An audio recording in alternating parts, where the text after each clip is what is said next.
Okay, it's 9 o'clock. We'll call the meeting in order and stand for the pledge. Pledge allegiance to the flag of the United States of America and to the republic for which it stands, one nation, under God, indivisible, with liberty and justice for all.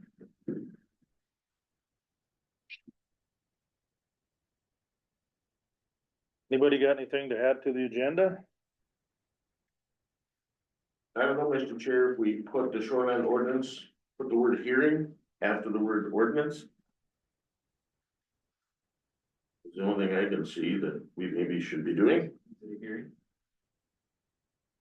is a hearing, isn't it, Carl? Yes, it is a hearing.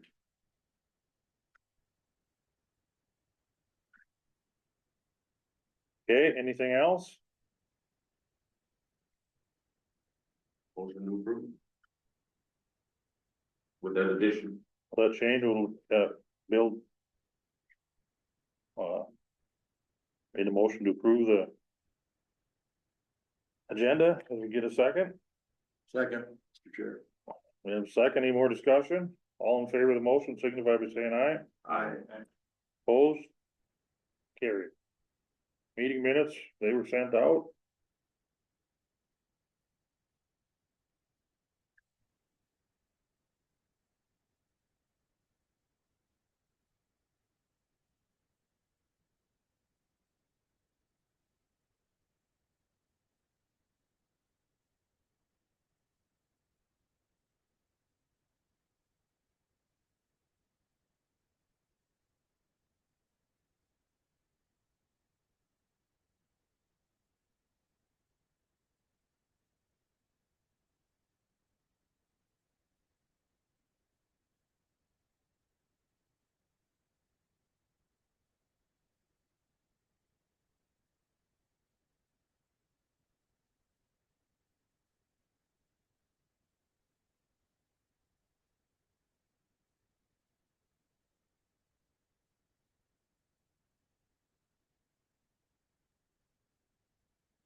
Oh.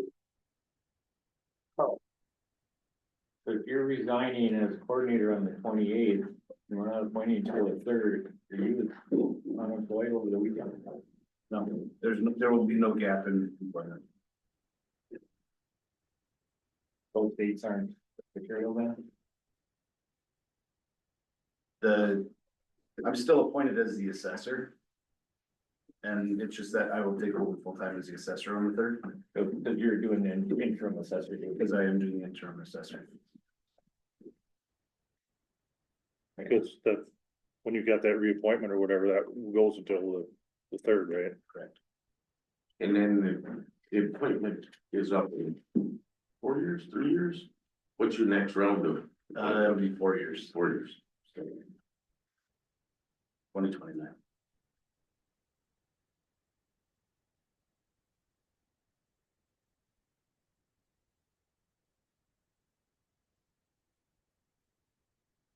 Just did it, not that long. A year ago, it's up 5 years. For appointment. 4 year. The board.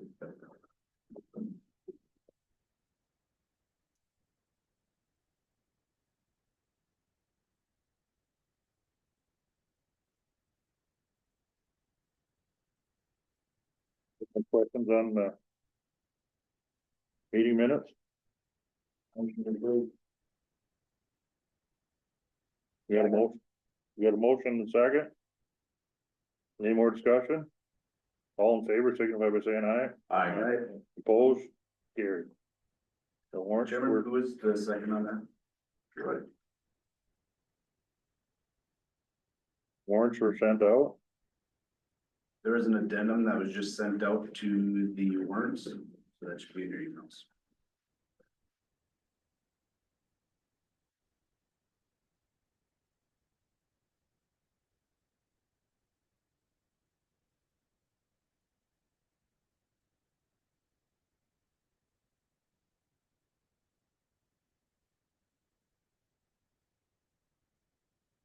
Mr. Chair, I got a question for the West Central Regional Juvenile Center. I have 2885, is coffee for break room? If you look at what was updated, that was taken out. Okay. Oh, is that what that is? I didn't expect. Yes, that was the email that was just sent out. Okay. So that was part of the, sorry, West Central Regional Juvenile Center. Had coffee for break room listed in the description. I've updated that. Emails from Hillary. Oh, I didn't see. I just sent it 10 minutes ago. Yeah. I seen that last night. I knew that was, the case. No.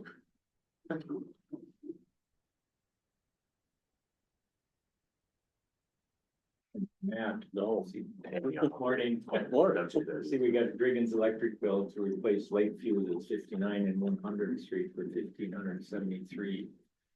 Is there more work than fuses, or is there that much fuses? Well, there are cables and everything that were damaged, so it's more than just. No, it's not this plug and play deal. Yeah. Is that from an accident then? I believe that was an underground utility contractor that hit those lines.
Then I move to pay the bill. Okay, have a motion to approve approve the bills Second. and a second. Any more discussion on any of the bills? If not, all in favor of the motion pay the bills, signify by saying aye. Opposed? Carried. Matt? Aaron, you're up first. Aaron? Oh, okay.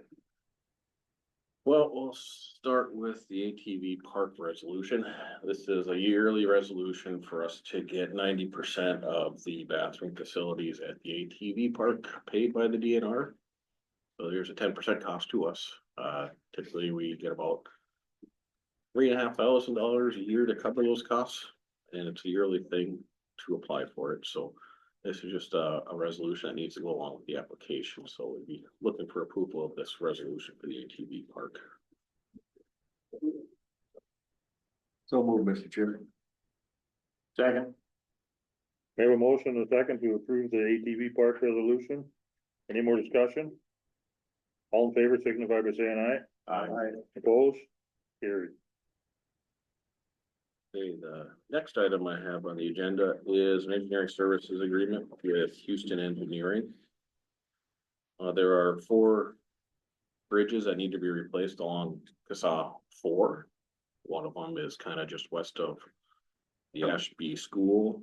Another one is just east of the interstate, and another one is over the Palmetier River.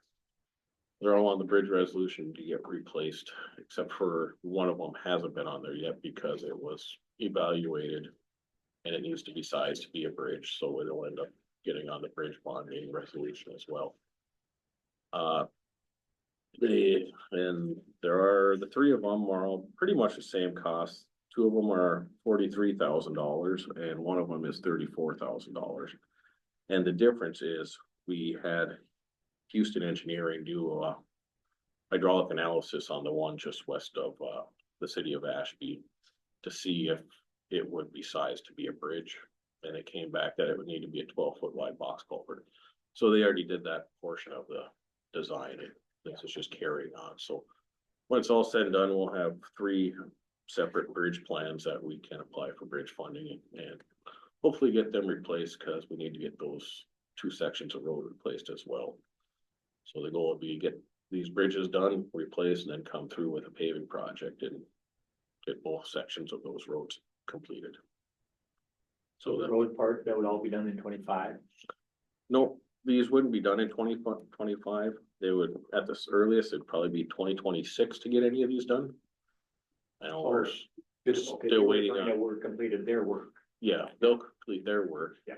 And that's what we need, is to get them, the plans all completed and the permits done, so we can get them on the bridge bonding list for projects.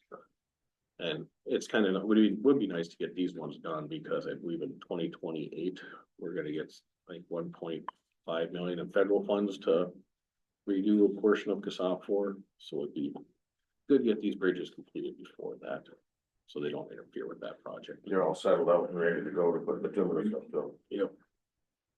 So 2 of them are $43,000 and one of them's $34,000 for a total of $120,000 total with Houston Engineering.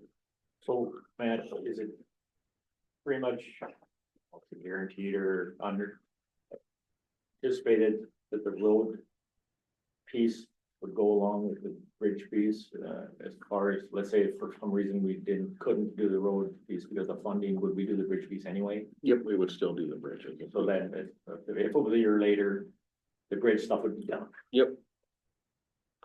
It's kind of a goal, is to get the bridge work done first and get those out of the way, so you get a nice seamless surface. Transition from concrete to blacktop. Yep. But I don't think any of these, the one on Palmetier, I think end up being a box culvert, but we'll have to see in the design. That could be a pretty good sized box culvert. Yeah. So they're deep enough for a box culvert, or you have to just have to go wider. Yeah, 2 of them will be box culverts for sure. The third one, I'm not 100% certain yet. I think this bridge bonding is gonna come in. Eventually, they're gonna have to. I guess I didn't pay attention to any of the news over the weekend, but I don't even know if they've got into session yet down there, or they're still politicking. Make a motion, we accept the contract with Houston Engineering as presented. As a member of the Highway Committee, I will second. Any more discussion? All in favor of the motion, signify by saying aye. Aye. Opposed? Carried.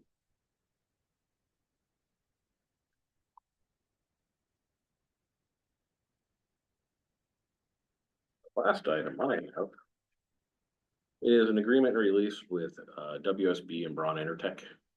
This goes back to the surcharge down on CSAH 10, where we ended up having to purchase an additional acre of property in that wetland. And the direction from the board was that WSB and Braun should participate at least half in that cost. And this agreement is for that. It would be a quarter of it would be paid by Braun Intertech upon signing it. They would send us a check for, I believe it was $10,625. And WSB would continue working and give us a credit on our bills to cover their $10,625. I did run this by Justin, county attorney, before. And he had one change that he wanted made, and I had them make that change and get it back to me. So it has been reviewed by him as well, so now it's in front of the board if they would like to move forward and. So I have a question. So this agreement and release relates specifically to the damage, the wetlands that were compensable and we paid, not necessarily to the work and the road Correct. and the surcharge. Yep. It's not releasing them. Nope, and that was Justin's comment as well. The original was kind of just a blanket indemnification, and he said he wanted that change to be specific to this property. Yeah, which I think is important. So when you say that it's specific to this property, is it specific to the one side of the road? Cause I haven't heard, you know. It's based on the property owner is what it, so it would be the Ken Marshall property. So following up to his question, so if something did develop on the other side, we haven't released them on that. No,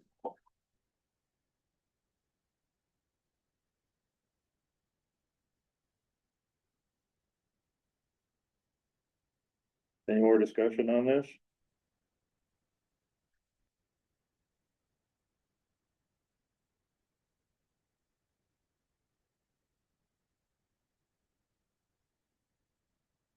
We should accept them. Yeah. I'll Sure. make that motion.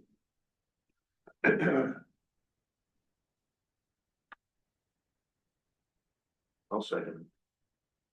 We have a motion and a second for this agreement and release with WSB and Brown Intertech. Any more discussion?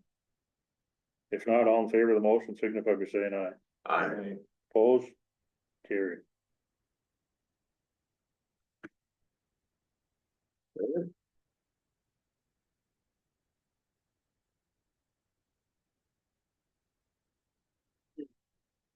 You guys all have this in front of you? Yeah.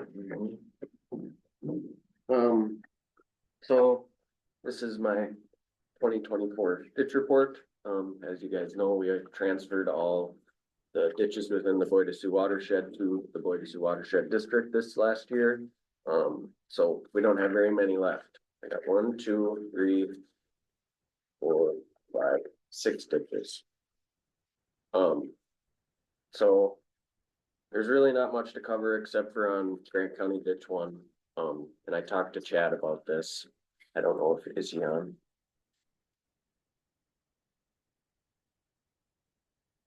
Oh, whatever. So the way this is gonna work, and you guys were at that landowner meeting, or it was at the board meeting when we accepted the benefits and damages and everything.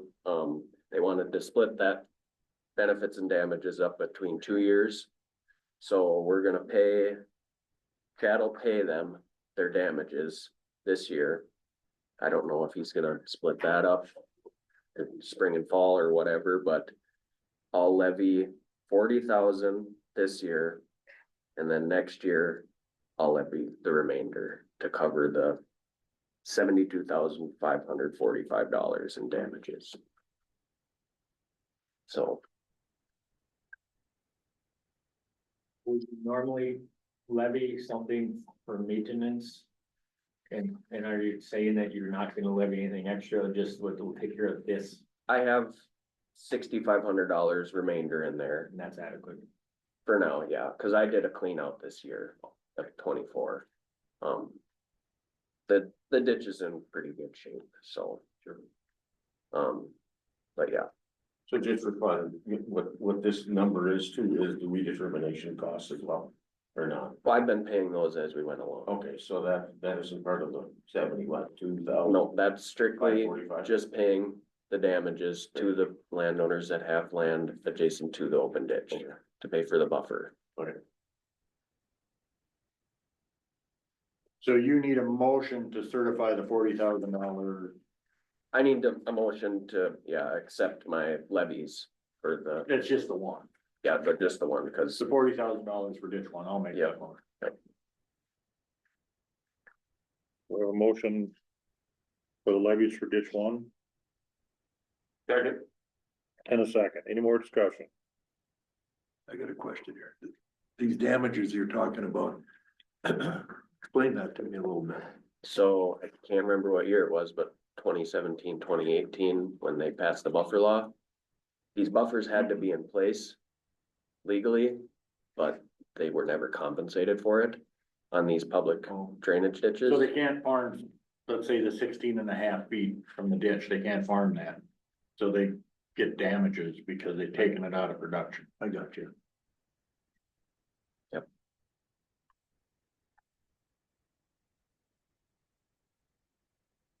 Any more discussion? All in favor of the motion, signify by saying aye. Aye. Opposed? Carried. That's it. So I got a question. On ditch 13. I think that's up by the church, right? On it's in the map. Yep. And that's, it's. And I understand what you're saying, that goes back into the Wetland Conservation Act and years and years ago. So there's basically nothing can be done, and do those people know it and understand that? I told them. I can't remember who I talked to. Dean or not Dean or his brother Dean. Dale, thank you. I talked to those guys a couple years ago and I told them, I mean, I talked with Greg and he's like, I mean, you can't do anything. It's been untouched for 40 years. So is it the piece right along the highway that below there that they hate, right to the west? Is that kind of the point of contention, or is it farther back to the west, or do you know, Pat? Well, I think it's all this map doesn't really show it very good. And I could show you the open ditch and tile. It says there's tile in the slough to the northeast of the church on the west side of the road. Okay, So where Church Lake is, that'd be the outlet of the ditch is the northwest side of Church Lake. yeah. Goes under our road on County Road 5, and then it goes through that slough right here. And then there's supposedly tile throughout that whole ditch, or that slough. And it's. But it doesn't empty out, right? Well, it does eventually, I mean, but that slough never used to be there. The tile is broken in there, you'd never be able to find it. So the tile can't be fixed or what? I don't think so, because that wetland has been established for 45 years. If there's nothing we can do in there to move water, should we just abandon it? Well, I had mentioned that to them. They probably wouldn't have any better luck doing anything. Well, right, I'm just saying that if I think, we can't ever do anything, why do we keep it on the books? I think the landowners have to petition the county board to do that, okay? I believe so, but So it'd be their choice. The field that wraps around the backside, it doesn't really affect that, that's high enough, it must be just that stuff they hate, isn't it? yeah, Yeah, yeah. grassland or whatever, And that's a new property owner there. yeah, Shane, I think about that. The hay just south of that driveway. The field there by the church. Oh, yeah. Yeah, that doesn't get affected. So was that tile in there before that wetland got established or what? I think so, yeah. I think that was part of the original ditch. It's all clay tile, I'm sure. But if that was in there, I don't see why they couldn't fix it. I don't know. Just because it hasn't been touched for so long that new wetland has been established.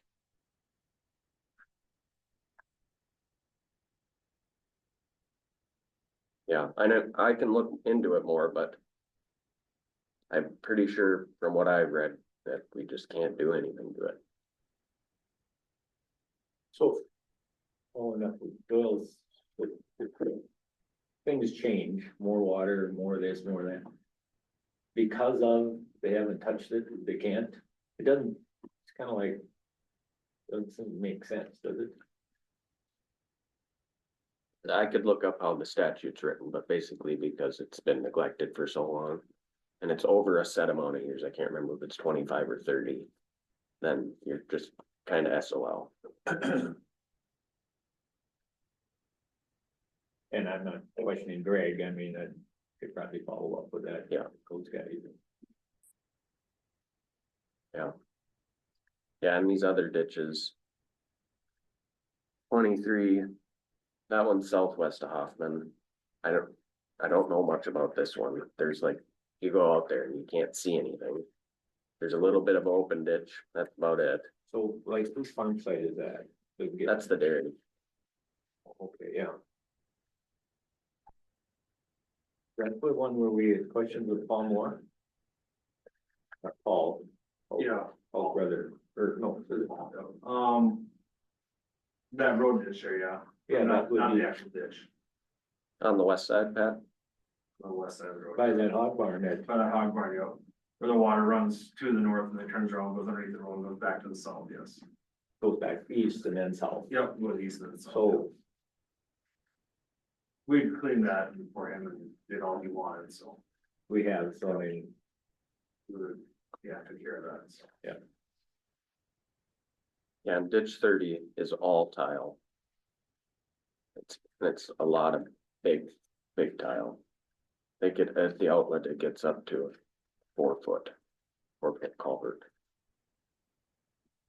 Well, them are all working fine, or Yeah, must be. and it's old. so that one south of Hoffman that. Obviously, it's not a county ditch, that there was issues. Hmm. By Mel Conrad's there. Help me out with that, or. We cleaned it.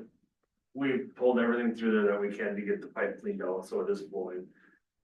When it heads to the east of County Road 5 there, it's naturally filled in the ditches. And the landowners don't want us to touch it, so it backs up water to the west on the farmland, so I don't. So that's actually between landowners from the west side and east side issue. Through our right of way, it's wide open though.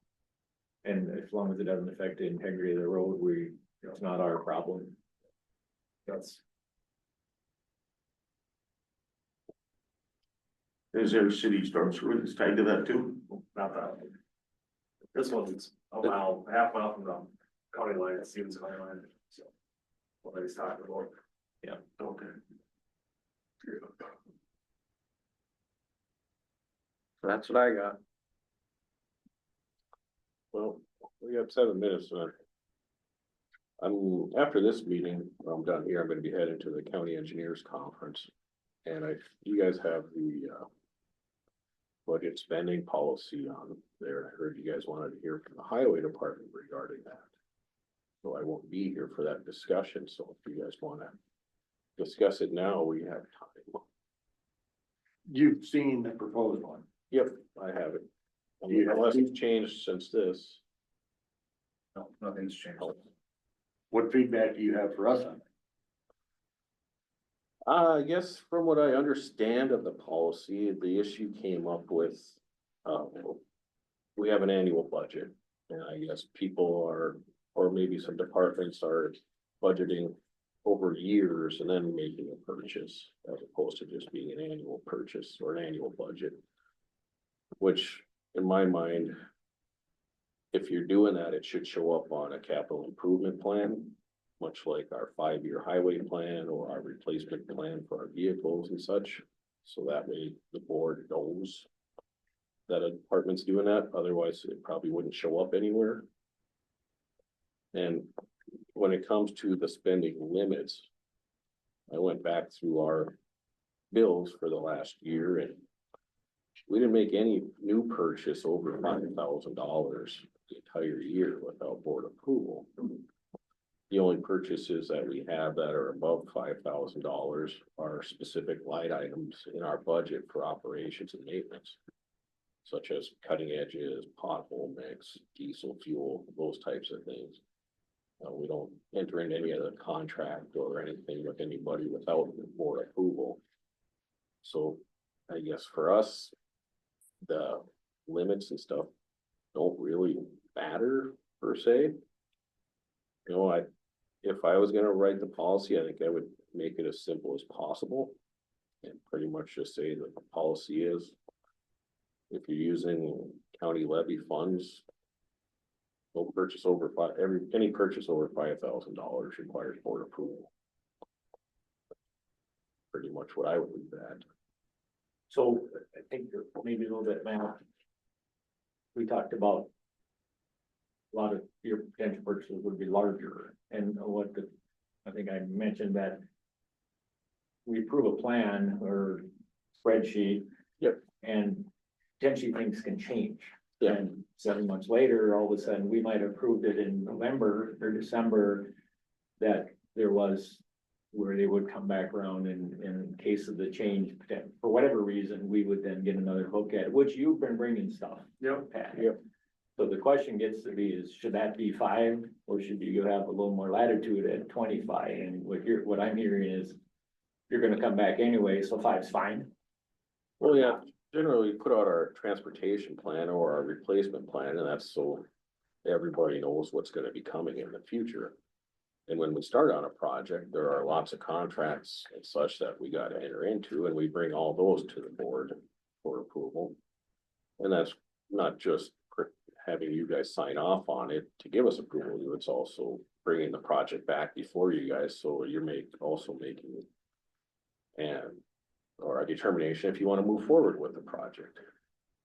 So we kind of follow that process all the way through. So as far as what the numbers should be, you know, most places I've worked, I was at the city of Grand Forks and Otter Tail County, and the city or county engineer normally up both of those places, they had $25,000 was what they could enter into a contract without board approval. Would we do that here? Probably not. We'd still bring it to the board like any other thing, so. Are you thinking that item that has 25 should be 5, and then the rest of the policy is fine? I think the policy should just be for what I would say, county levy funds. Because all of our budget comes out of the state aid, which we all have rules for how we spend our state aid money. And we go through the board with all that.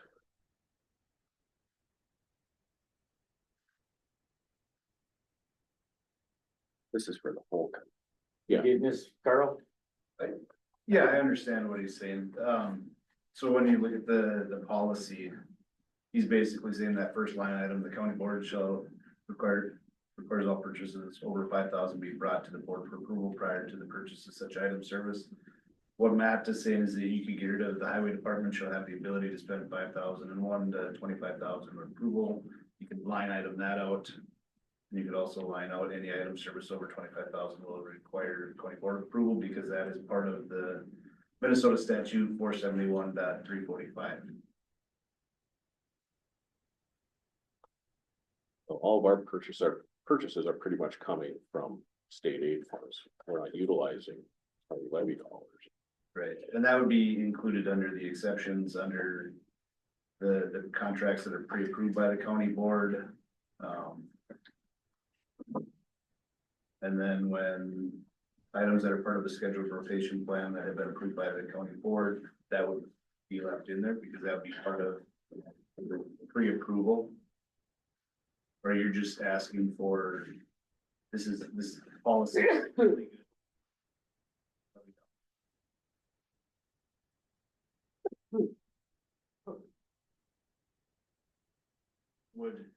Would the other funds through the highway committee, would those still be subject to the $25,000 requirement?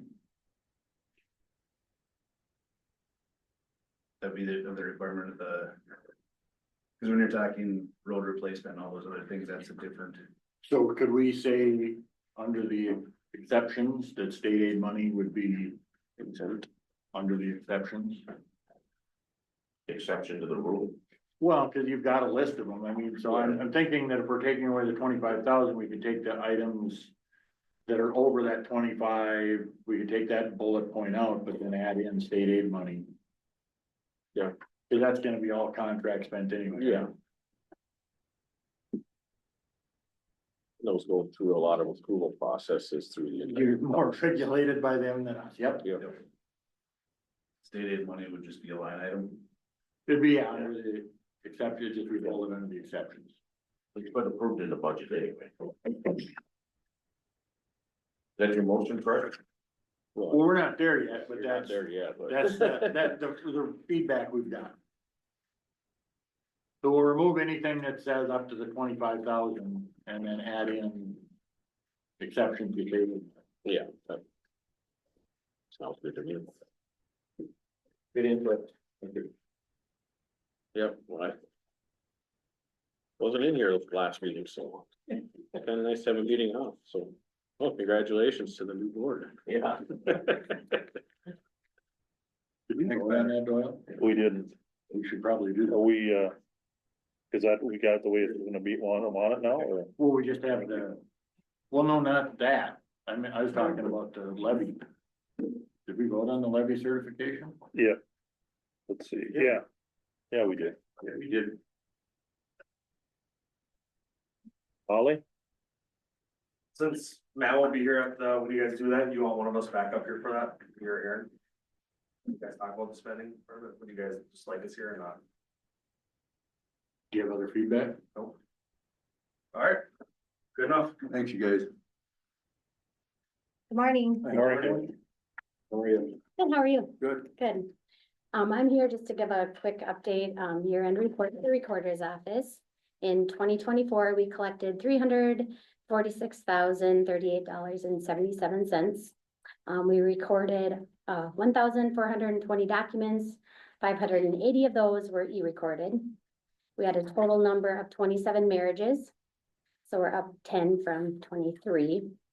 And then our passport numbers are also up.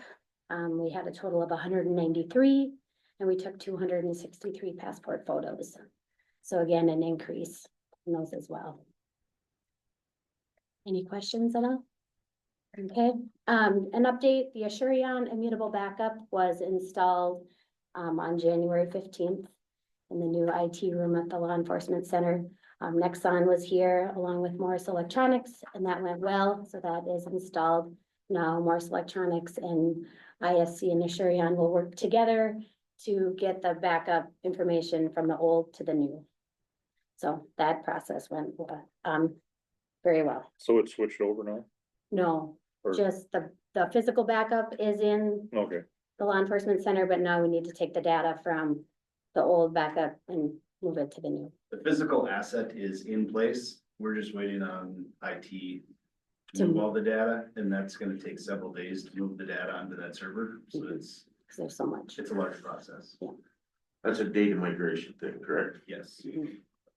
So Holly Joe, would you say that these numbers would be fairly characteristic for a county our size, or do you think we're getting a lot of customers from other counties that are coming in? How do you Yeah. think you compare, I think we're doing for passports. or just generally? I know a lot of counties, I mean, document wise, we're down from the prior years, but a lot of counties are.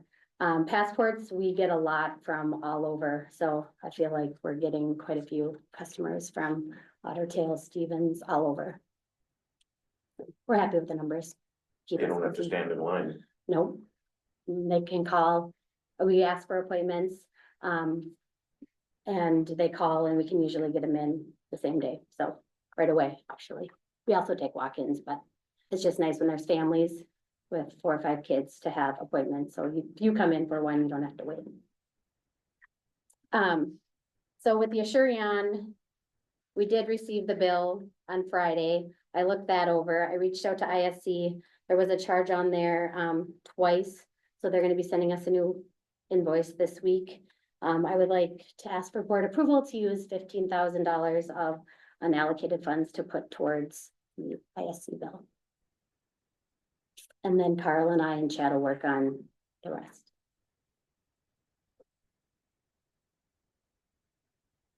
Did we budget for that? This No, was this is- approved. Mhm. So it'll come out our budget then, or how's that gonna work? It's somewhere. This will have to come out of. Better conversation. Okay. Okay.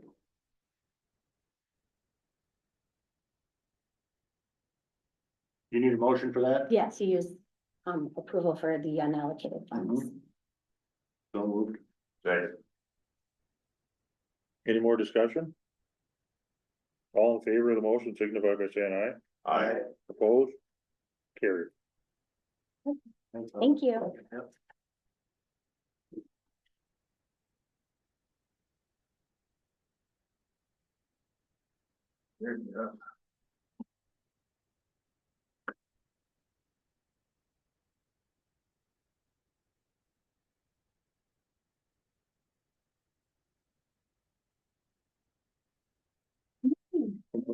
I'm Angie Hasbrook, the Population Health Supervisor at Horizon, and here I have Jarrett Kuyava. And we have been asked to come provide some cannabis education, because as you know, Minnesota passed, adult use cannabis. And so now with kind of 25 here, business registrations is coming and, counties have to make some decisions on how they want to handle registration and zoning and things like that. And so we have been going around to all of our counties providing some education so that our board members have kind of just some baseline data to make some decisions, whether that's for zoning use, because you do have some options to make more strict guidelines in your ordinances versus just state law kind of baseline guidelines. So Jarrett, we are lucky to have him as an AmeriCorps member, and he has a presentation for you. So feel free to ask questions at the end, or if you have something that's really pertinent for the slide that he's on, but he'll get started. Should I go over there or? However you wanna do it, and I mean. We have it here in front of us. Oh, you do? Yeah, go ahead. Okay, yeah, so as Angie said, I'm Jared Kiava, I'm the AmeriCorps member, that's kind of been tasked with, talking to local governments. And today, I'm just gonna give you a broad overview of what cannabis looks like in today's world. We'll go over some of the effects of use, and some of the youth protection and prevention side of things, as well as some of the regulation, impacts, zoning and taxation stuff. Just to start us off, there's three main types of cannabis plants. Those are the indica, sativa, and ruderalis plants. The main two you'll see are the indica and sativa. The ruderalis strain doesn't contain very much THC or CBD. Over time, breeders and growers have been intertwining these three breeds and hybriding them, which has led to more and more THC to be bred into the plant. For reference, in 1980, the average THC percentage in a marijuana plant was around 3%, while today the average marijuana plant is around 15% THC. So as the plant gets more and more potent, the products tend to as well. This isn't the same marijuana you would have seen 20 years ago or 10 years ago. It's a much more potent plant today. And as those concentrations increase, so does the risk of addiction and other adverse health effects. There's a lot of confusion around the terminology associated with cannabis. Cannabis is kind of seen as the umbrella term, the species of plant, while marijuana is a more specific term, which is a cannabis plant containing more than 0.3% THC, and a hemp plant is a cannabis plant containing less than 0.3% THC. But both marijuana and hemp can be referenced to as cannabis. As I said before, hemp generally contains less than 0.3% THC. Hemp contains primarily CBD, which means it's very unlikely to get you high. It's strong, it's durable, it's lightweight. It's very useful in making paper, clothing, plastic, cement mixtures. And you can also use it to produce CBD products, as well as those low potency hemp edible products you see on the shelves today. There's over 400 different chemicals in the cannabis plant, and 60 to 80 of them are believed to be psychoactive, meaning they affect your brain and how you think and feel. And a large portion of the studies done on these plants are done on CBD and THC. So when you consume cannabis, you don't know how all those chemicals are going to interact with your brain and body. Cannabidiol, or better known as CBD, is becoming more and more popular now that hemp is federally legal. CBD does not cause a high by itself, but it has been known to mitigate some of the psychoactive effects of THC, making products that contain a balance of both compounds very popular. If you were to go into a retail outlet, purchase or see a product, there's often a ratio on the side of the product, whether it's 1-to-1 CBD THC, 2-to-1 CBD to THC. Consumers are looking for a specific ratio that gives them a specific effect. Tetrahydrocannabinol, are better known as THC. This is the primary psychoactive compound found in cannabis. This is what interacts with the body's endocannabinoid system. And this is what's giving you that high euphoric feeling associated with marijuana. There's many different types of THC. Delta 9 and Delta 8 are what's legal in Minnesota as of right now. Delta 8 is the most common form. This is what you would traditionally think of as marijuana. And Delta 8 is a little bit more synthetic. Delta 8 and Delta 10 are legal federally. And not much else is really known about these newer types of THC. Terpenes. Terpenes are primarily known for their role in giving plants their characteristic scents and flavors. This is the most diverse group of naturally occurring aromatic chemicals. And almost every plant species on the planet has some type of terpenes. The reason they kind of get brought up in the cannabis conversation is this idea of the entourage effect, which is how terpenes work with CBD and THC to give the marijuana certain flavors and sensations. So there is, terpenes in, like hemp? Yep. Or is it just marijuana? Is it Both. both products? Both, yeah. Okay. Cannabis consumption methods. How you consume cannabis will affect your body differently. By far, the most common form of cannabis consumption is by smoking and vaping. Vaping becoming more and more popular in the younger populations as well, because there is less smell and less smoke produced. Drinks and edibles are another huge thing, especially in the Midwest and in Minnesota right now. They offer a delayed onset of effect, anywhere from 30 minutes to 2 hours is when it kind of starts to kick in. Tinctures are an oil-based product, can be applied on or under the tongue, and then capsules and topicals as well. A new up-and-coming consumption method is out there known as dabbing. This is very similar to smoking and vaping, except it includes smoking THC-rich resins that have been extracted from the marijuana plant. So things like shatter, wax, live resin, hash are all dabs, and these generally have a much higher THC percentage than that of traditional methods. Anywhere from 70 to 95% THC can be seen in these products, which are exclusively linked to psychosis, addiction, and other adverse health effects. Cannabis use is on the rise in Minnesota. The percentage of adults estimated to have used marijuana in the past year increased from 13% in 2020 to 19% in 2022. Nearly 40% of Minnesotans between 18 and 25 report using marijuana in the past 12 months. And of those who have used marijuana in the past 12 months, 65% report consuming edibles. So once again, edibles are a huge thing in Minnesota right now. Everyone kind of knows the short-term use of cannabis. Expect to feel a euphoria, cotton mouth, munchies, red or bloodshot eyes, impaired memory, anxiety and paranoia. But when you consume cannabis, your body will respond with an increased heart rate, elevated blood pressure, impaired short-term memory, altered senses, and poor perception of time. Long-term use is really determined by how early you start, how frequency you use, over what period of time you use cannabis, how high these THC levels are, what forms you use it in, and any pre-existing conditions you might have. But long-term cannabis use has been linked to lower IQ level, decline in verbal ability, onset of breathing problems, greater risk for heart attack, child development problems, possibility of suicidal thoughts, and onset of anxiety and depression. Mental health is something that really needs to be talked about when discussing cannabis, because THC is so prevalent in the brain. A lot of people will use cannabis for anxiety and because they can't sleep, but they'll end up more restless and more anxious in the long run. No matter what you see on the news or read on the internet, cannabis is an addictive substance.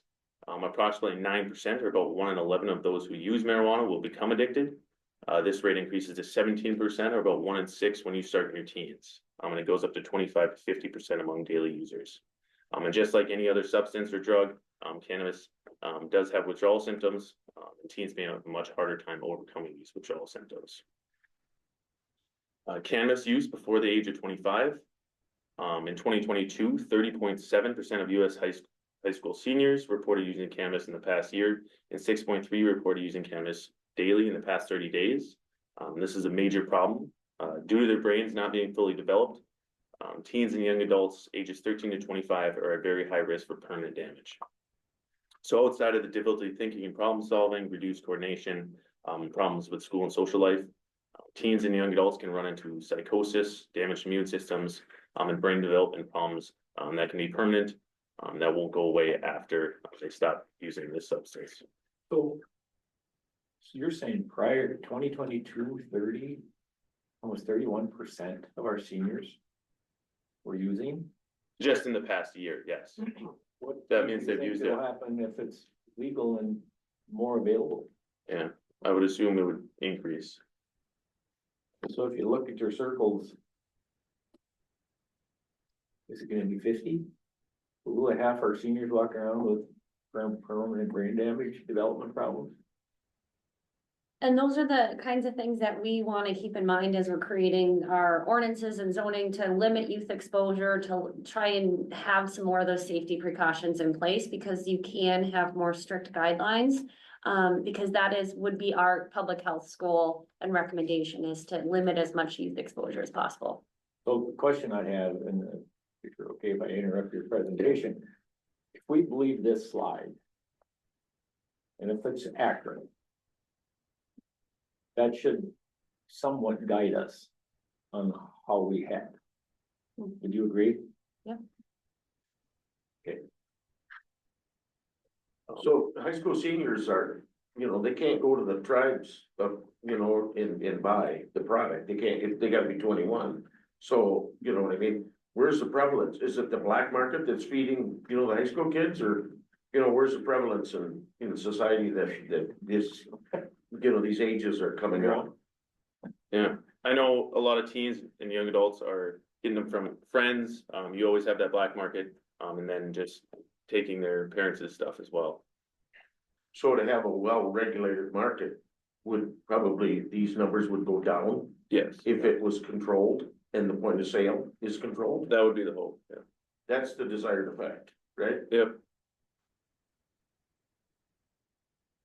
Now kind of shifting, towards the legalization of it all. As you all know, recreational cannabis became legal August 1st of 2023. It also established the Office of Cannabis Management. Possession limits as of right now, you can have 2 ounces of cannabis flower or 8 grams of concentrated cannabis on your person. At home, you can have 2 pounds of cannabis flower, 800 milligrams of edibles, 8 grams of concentrates, and 8 plants, 4 of which are flowering. And you can have all of these substances simultaneously, as long as they don't go over those allotted amounts. Retail wise, dispensaries and retail outlets must obtain licenses from the state to operate legally. Then it's up to the local governments to register them. OCM did have a lottery system in place, but due to lawsuits proposed by unsuccessful applicants, they have postponed those cap licenses lottery to begin in May or June of 2025.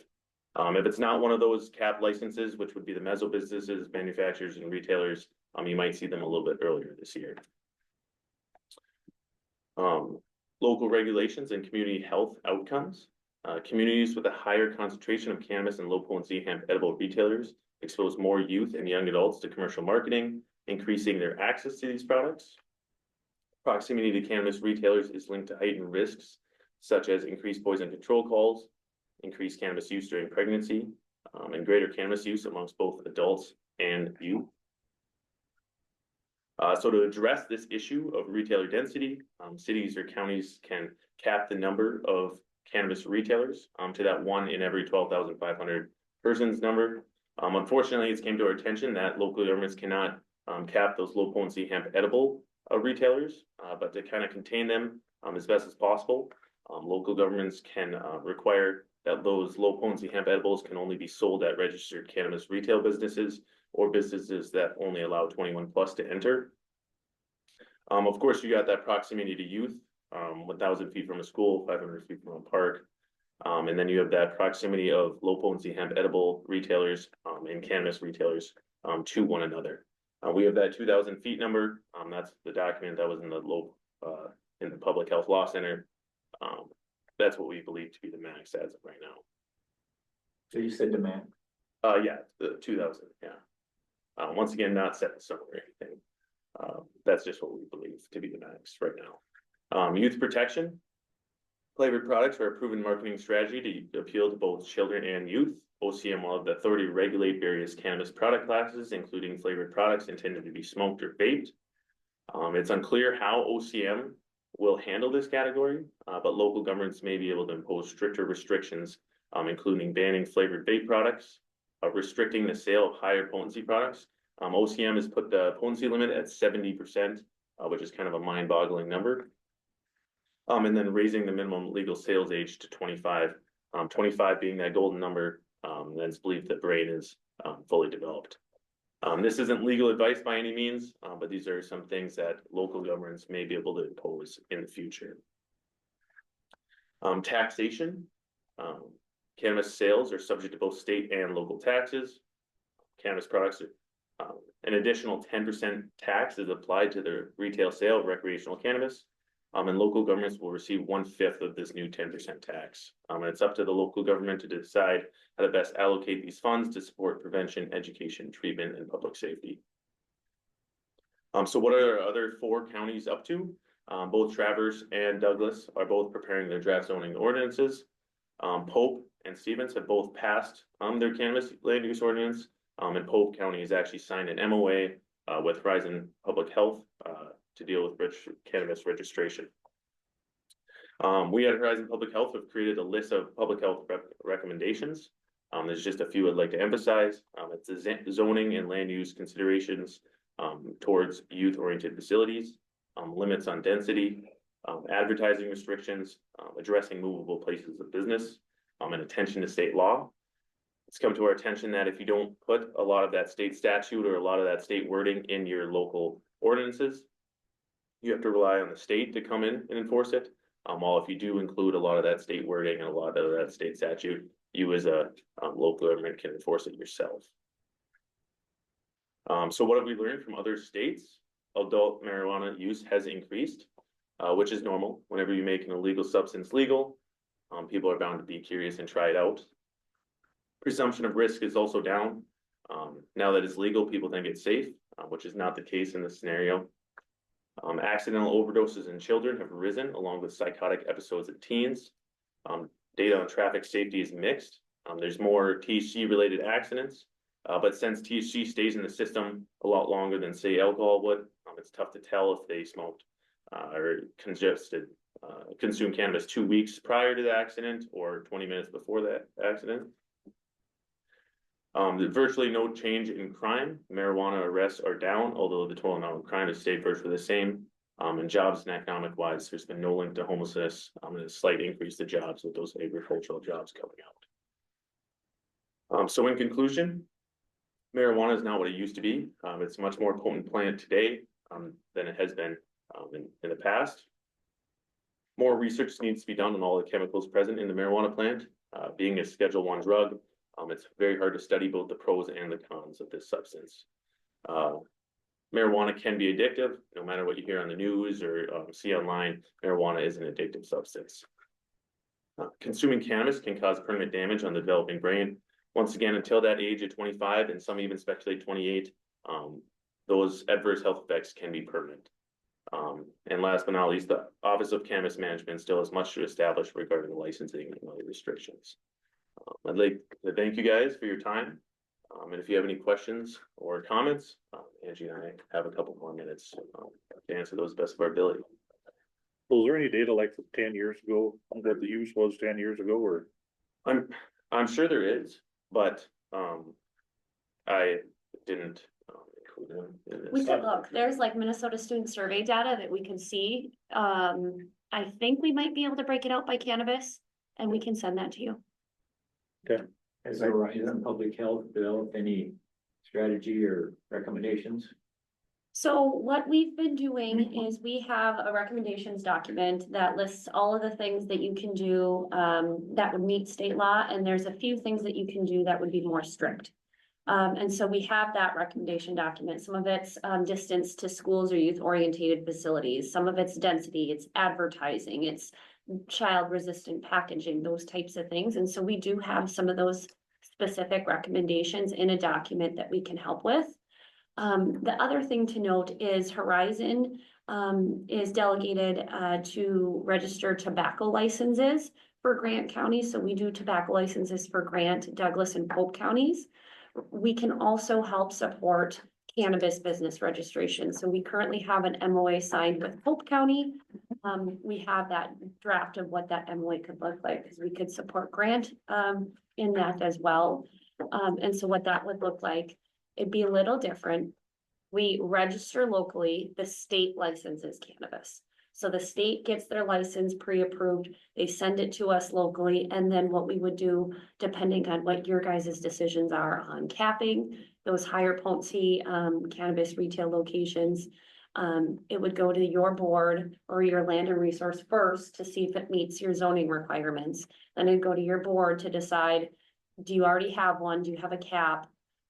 There might be some, you'll wanna, if you do have a cap, determine who gets that. Is it first come, first served? Is it based off the lottery system? And then the approval comes from you, and then we would be more of that administrative kind of side of things and work with law enforcement to do those compliance checks, which is required by state law. And so there's a few areas that we can be involved and support you through this. Some counties do more of a task force, so they work on a task force and then bring it to the board, which we've been involved with. Sometimes it's just us working with the county administrator. We can work in a variety of capacities. So, Mr. Chair, I'd like to offer something. I got family in Boulder, Colorado, and you won't believe the problems they have in Colorado.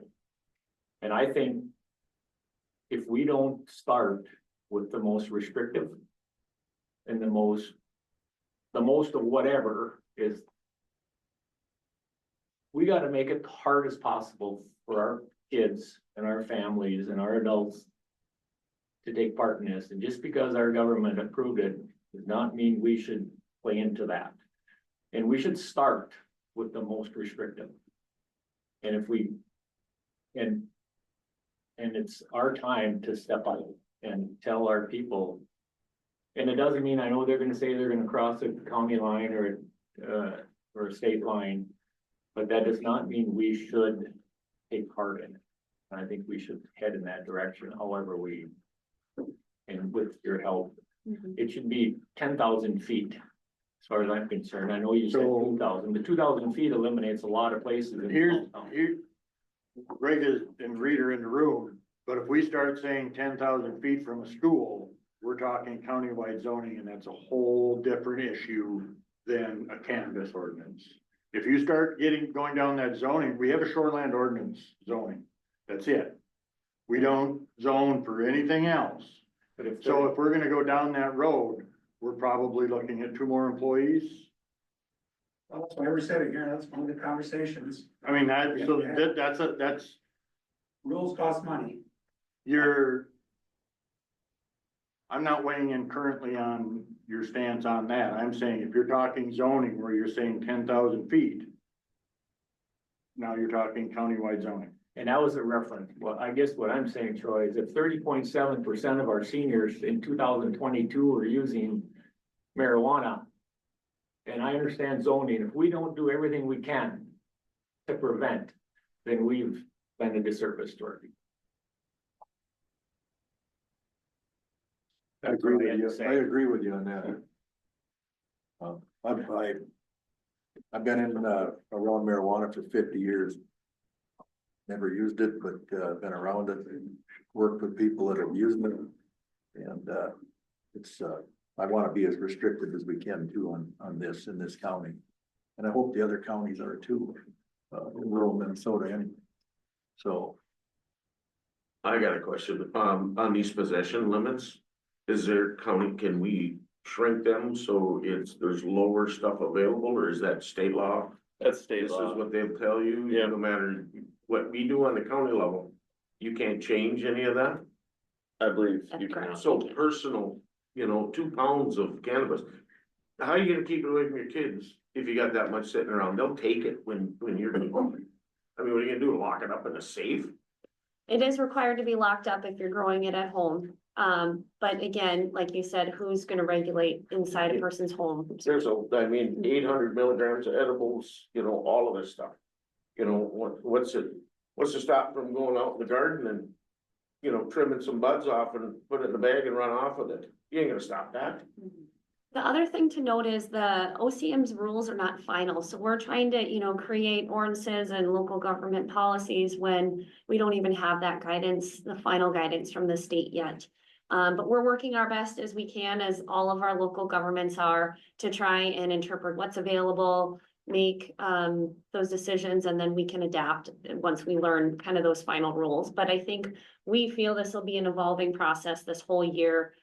We just got a new guide for local governments here in January. OCM released the rules for public comment. So there's a 30-day period, open period right now for public comment for their rules. And so there's going to be more to come. But this, the timeline is that those lottery kind of businesses, that lottery is going to take place in May and June.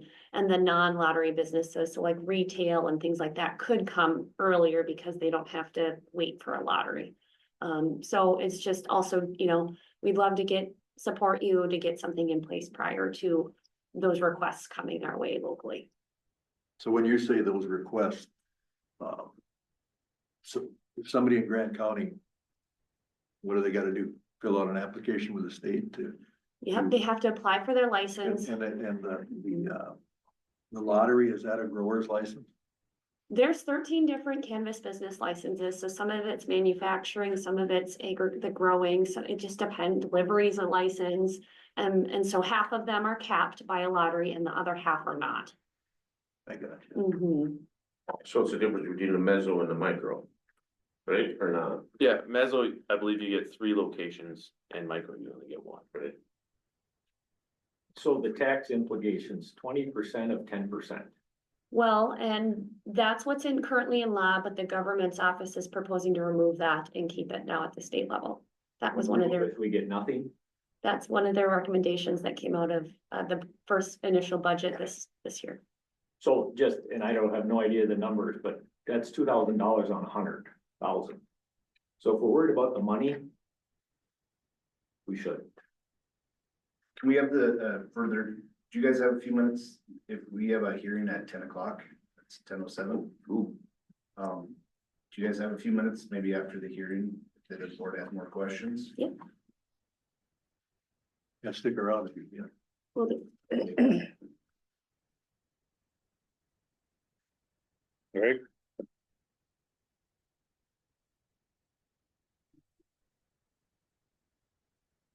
Morning, guys. One, Yeah, we all kind of got wrapped up in that, didn't we? So, as you guys see, we're doing our shoreline ordinance that we've talked to you guys about, I don't know, half a dozen times over the last 3-4 years, giving updates all throughout the process. And last meeting, we were here and told you, hey, we had a public meeting the first part of December, and we had 20-25 people show up, gave a public presentation and informed all these people.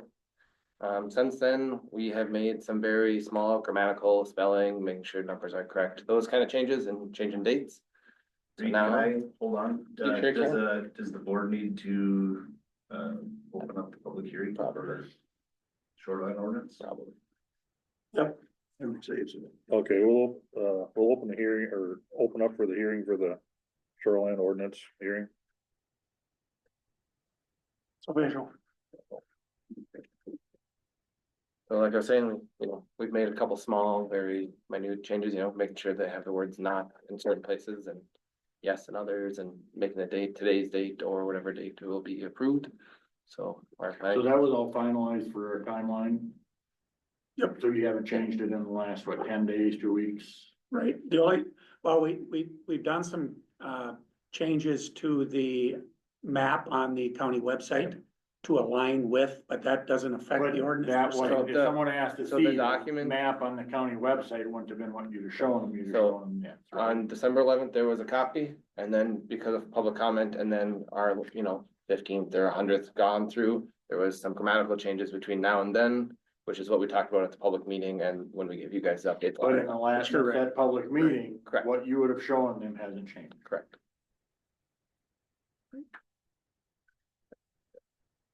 So like as before, the PAC has recommended you guys to approve this ordinance, so that I have an effective date of today. that is up for you guys to decide. And it's certainly amendable, correct? Correct. As we move forward. Yep. And there's still variances in it, Correct. right? Yep. So if there is. Yep. If there's something that's out of the norm that isn't caught, it's, you Yep. could be revisiting some of the issues. There's no such thing as a perfect ordinance. No. It's a If living we document. adopt it, It's it's, a living document. yes, that's why you look at our ordinance list. It's been changed multiple times to reflect what's going on. Yeah, I've seen it. Yeah. The cover sheet, give me more dates on it.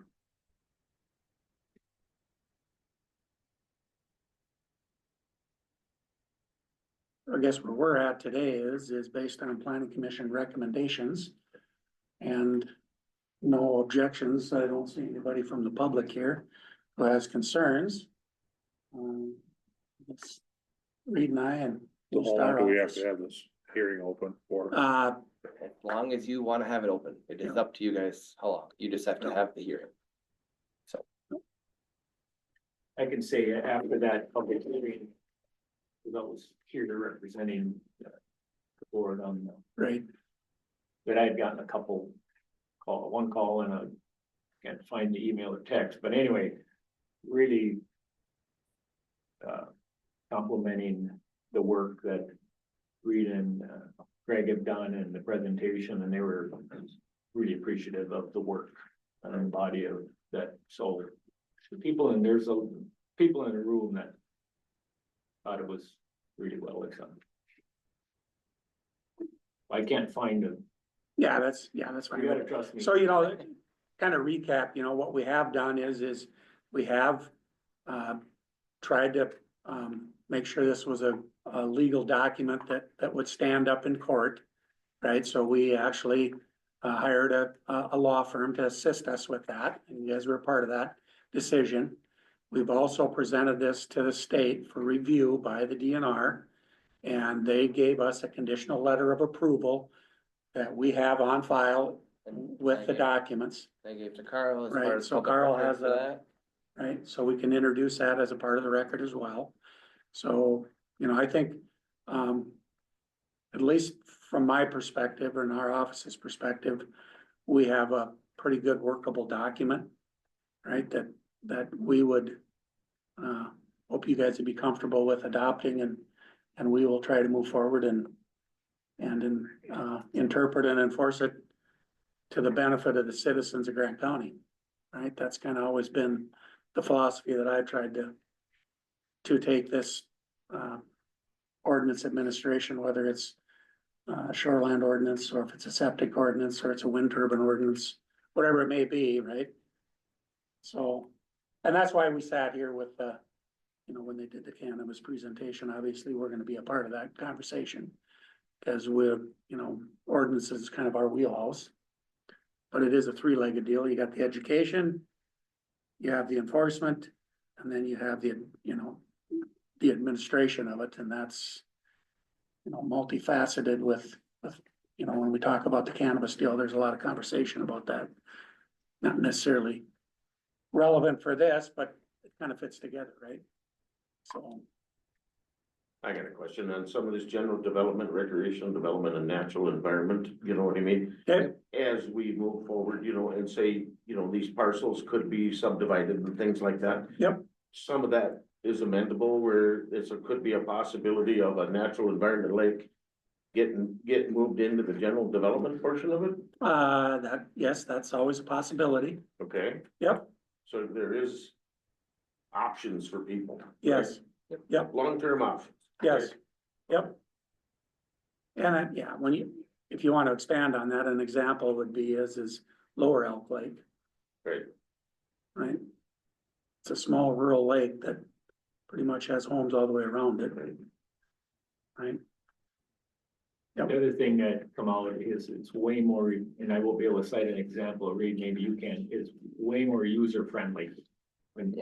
To go through the document where you had to bob around maybe 3-4 pages, Right. sections, where now it's, Tried to condense it and keep it all in sections. yeah. And that was part of that model ordinance that we worked through.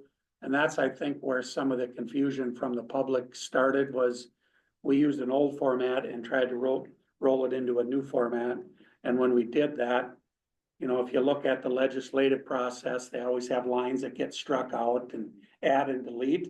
Well, when we went to a completely new model, we struggled and we couldn't achieve that. It just did not make sense. And our planning commission and, you know, there were several of you that sat on that, we struggled with that approach. Right. Because we didn't change the content of the book, we just changed the chapters. And when we did that, we lost that ability to, so then people were concerned that, well, you changed the ordinance, and that was the intent of our last public hearing, was to try to explain to the citizens that we really didn't change anything. We simply just moved the chapters around to make it an easier read book. The terminology. Right, yeah. So where we are today is, I think we got a good document, and as the administrator, I would recommend that it be approved as presented, and then in a year or two, if there's things that aren't working, well, then the public will engage with you guys and us, and we can change it. But my one question is, we can still put conditions on permits. Oh, for sure. Yep. I'll make a motion to adopt the revisions to the shoreland ordinance. I'll second it. We have a motion and a second. Any more discussion? I see there's no public opposition here, so we'll proceed to vote on this ordinance. All in favor, signify by saying aye. Aye. Opposed? Carried. So all of you guys are not aware, it will be sent to DNR for their final double check. They have 10 days basically to review it and give us the green light or not. And based on the conditional letter, there was nothing in there that we really had to do changes, so. Appreciate that. And then, Carl, I think you can have them close their public meeting portion now. We'll close the public meeting at 10:17. Thank you, guys. Greg and I. Yep. We'll stick around for the conversation though, if you guys want to have more about the ordinance. John, Dan?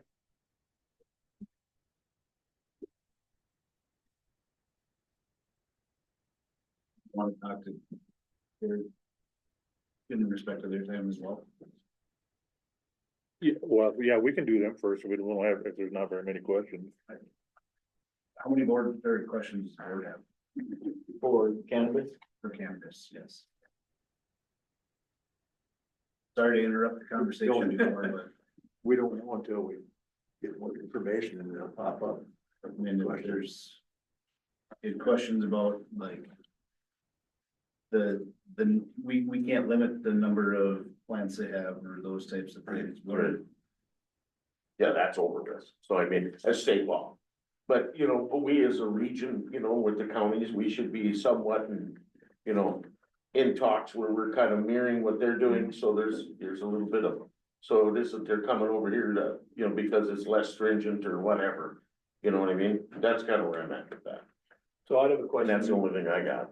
On your slide on whatever number you referenced, Traverse, Douglas, Pope and Stevens, and if you took what I said and being more restrictive, would that fit in what you're referencing? Because I don't think we need to follow our neighbors. We need So to be more restrictive. if you want to look at those more restrictive options, that would be one retail location for your county size. Because it's one per 12,500. Just for your awareness, it's looking like Traverse County will also likely impose a maximum of one. Polk County will not have a cap. Douglas County is looking at having a maximum cap, which is 4 for their population size, but the city of Alexandria is not going to have a cap. They have other zoning restrictions in place that they think will just naturally provide some cap there. Stevens has 3, a cap of 3, which is very close to their population size. So I would say for the most part, the feelings in the region are very similar. I do have copies of both Pope's and Stevens County's ordinances as well. So then within that, the regulation, which I understand they have, the office hasn't fully got all their guidelines. Where then is the potential to be more restrictive? It's gonna be your, Setbacks, it's gonna be setbacks, it's gonna be density, so, one cannabis location, so more of the low potency hemp edibles, cause we can't put a cap on that. Density within 2,000 feet of each other. Or, you can put it where they can't be sold at a place that serves under 21. Or those types of restrictions. They can't be sold at a place. You can also limit the time of sales for low potency hemp edibles. So there's a variety of things that you can do to layer on top of each other for those, I would say, more restrictive options. When would an ordinance have to be in place? You know, we are not 100% sure when OCM is gonna get all of their ducks in a row for the non-lottery system licenses. The lottery system licenses won't come till May through June at the earliest. For the non-lottery system, I think it'd be safe to try and get something in by the end of March. But if you wanted to be very conservative, by the end of February, you could set a goal for.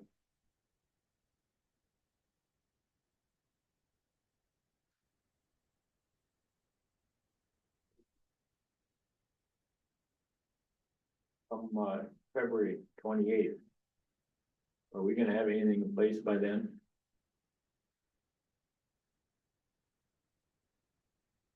Not in my schedule, I don't see how I'd be able to have it done by then. And it's not likely that they'll be ready by then, but just in, their 30-day rules are out for public comment.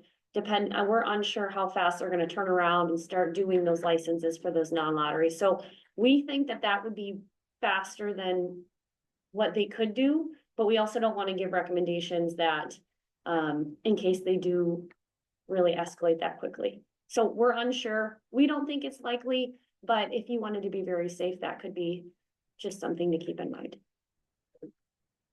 I should take a caveat.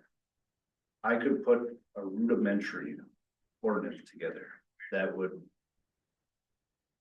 hit all the key points and have that ready for like first weekend or first meeting in March, but that would be, I mean, we're talking a pretty accelerated time period, because that would mean that in the next 2 weeks, I would need to write something, have it back to the board as kind of like just a review of it, and then it would need to immediately go into the newspaper for the 10 days for the ordinance.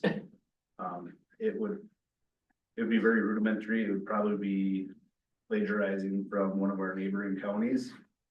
So there is a model ordinance that OCM has provided for us, and we could help put in the more restrictive options in it. We could send that to you, and then if you want to bring that to the board for their opinions on those restrictive options, we could help with that. See, that was my point is, what input does public health have, like, the ordinance that Stevens County did? If you could help us with that, that's what I was looking for, is we need help in that area with those points, and we want to be as restrictive as we can, so. We can put a draft together. Do that work? Yeah, we'll work with Carl on that. So I don't know, but Carl, and I appreciate your caveat, but maybe we should enlist the resources of Horizon to get us something, and we can move in that direction. Or together, or whatever. That's what I'd recommend, Mr. Chairman.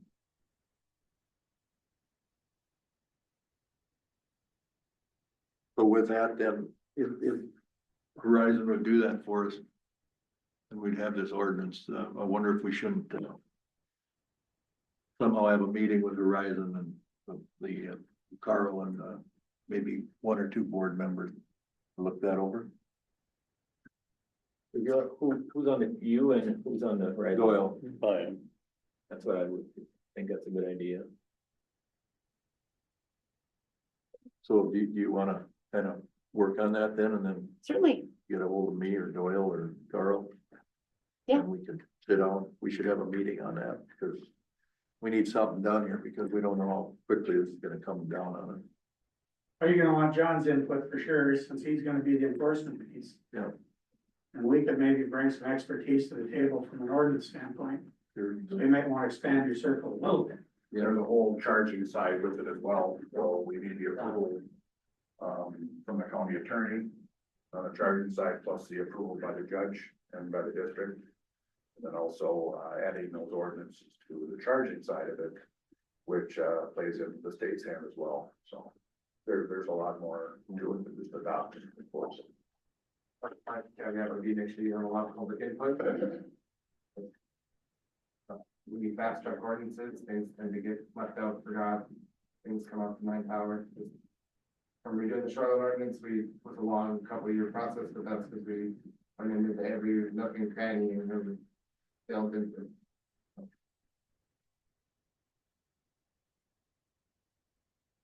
Well, it sounds like we got some work to do. So when we have that, when we get together, then we could have the sheriff and Greg's office, we could probably meet right here and talk about this. And then, you know, so that would be good. Sounds good. Thanks a lot. Yeah, Yeah, thanks. thank you. Yeah. Thank you.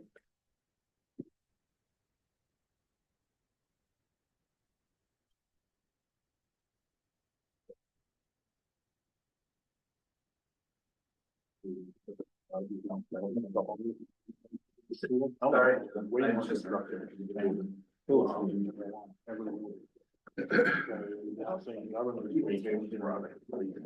So I mean, if we're gonna do marijuana. We don't want to be.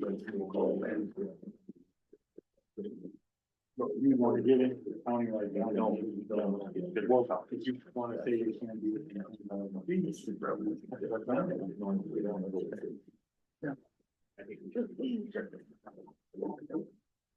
Morning. Morning, Sheriff. Morning. Morning. Morning. We got a handful of things today, shouldn't take too terribly long. First, we are asking to make a request for credit cards for our two newest deputies now that they are off of FTO and on their own. And that would be Deputy Logan Nelson and Deputy Wyatt Olson. So we just need the board's approval to allow Jamie to go ahead and set up these accounts and get them credit cards. Mr. Chair. Second. Have a motion, a second to set up, what is the limit on them? I think, well, the deputies, I think it might be 500. We can check for sure. It's either 500 or 1,000. Were you done talking? Sheriff? About that, yes. Okay. That was great. Yeah, I know. I know it was. Yeah. All in favor of the motion, signify by saying aye. Opposed? Sheriff, how are those deputies doing? Good. Yeah, really good. Yeah, they are. And, We're very fortunate. yeah, we're lucky that we had, two homegrown county kids that wanted to stay here. So we're very lucky. Cause we talk to other agencies all the time and questions always come up. It's like, are you guys fully staffed? And, for the first time in quite some time, we can say, yes, we are fully staffed, both dispatch and deputies. So we're very fortunate because there's a lot of agencies that surround us that are not fully staffed and are struggling, so. I am thankful for that.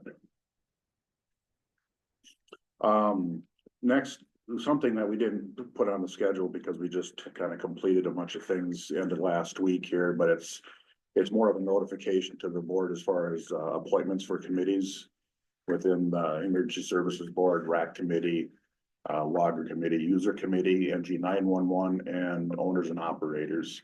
So Jen and I and Tina and Maya Ulrich, Jeremiah Ulrich, or Josh, Josh Ulrich, we all sat down and had a meeting one day, a little bit training, talking about positions moving forward, delegates and alternates, and agreed upon who would be on these committees. So I just wanted to inform the board that I still remain on a handful of them, but Jen has taken a role on part of them, as is Josh Ulrich, and, also Jeremiah or Maya, as far as the emergency manager.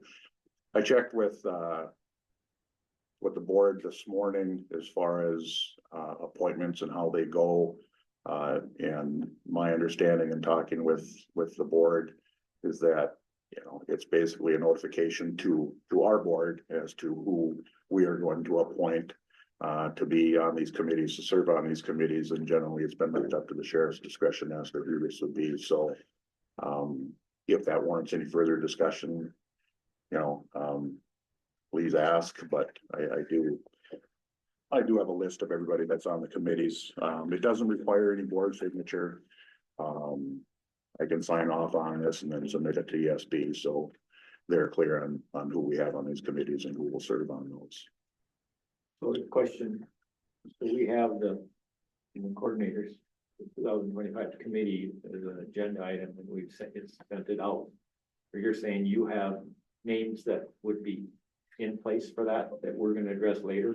I think your committees are different than the committees that we're talking about. Well, we've got them listed here. Oh, you do? Yes, they need to be updated, like the Central Minnesota Emergency Services Board, Yep. User Committee, Service Board, Owner and Operator. I'll We provide- still have, right, we still have Tina Lindquist listed. Yeah, So yeah, we no, need to have those updated. Yeah, and I'll provide those to Carl then. Yeah, they. Right, it's an informational, but they need to be listed on our Mhm. committee. And you were gonna talk about that today, weren't you? Yes. Okay. And I'll get those to you and then we can add them to the list. Okay.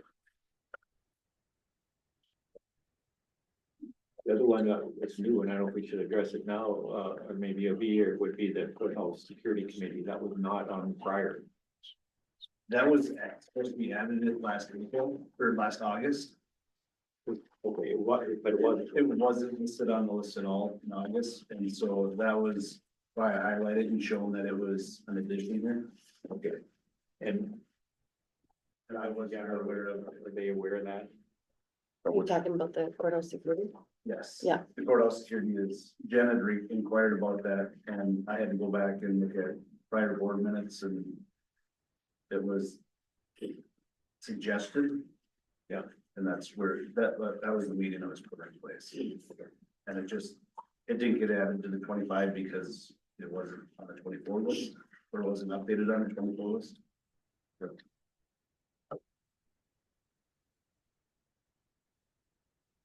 Jen's writing down the names right now and I'll get this to you so they can be. Oh, it's listed here. Huh? It's listed now, it wasn't before. I'm just updating the names. Oh, it's Judge Dahl, Administrator, myself. No, we're talking about, The US. we're talking about the radio stuff. Yeah. Sorry. The Central Minnesota Emergency Services Board nominees.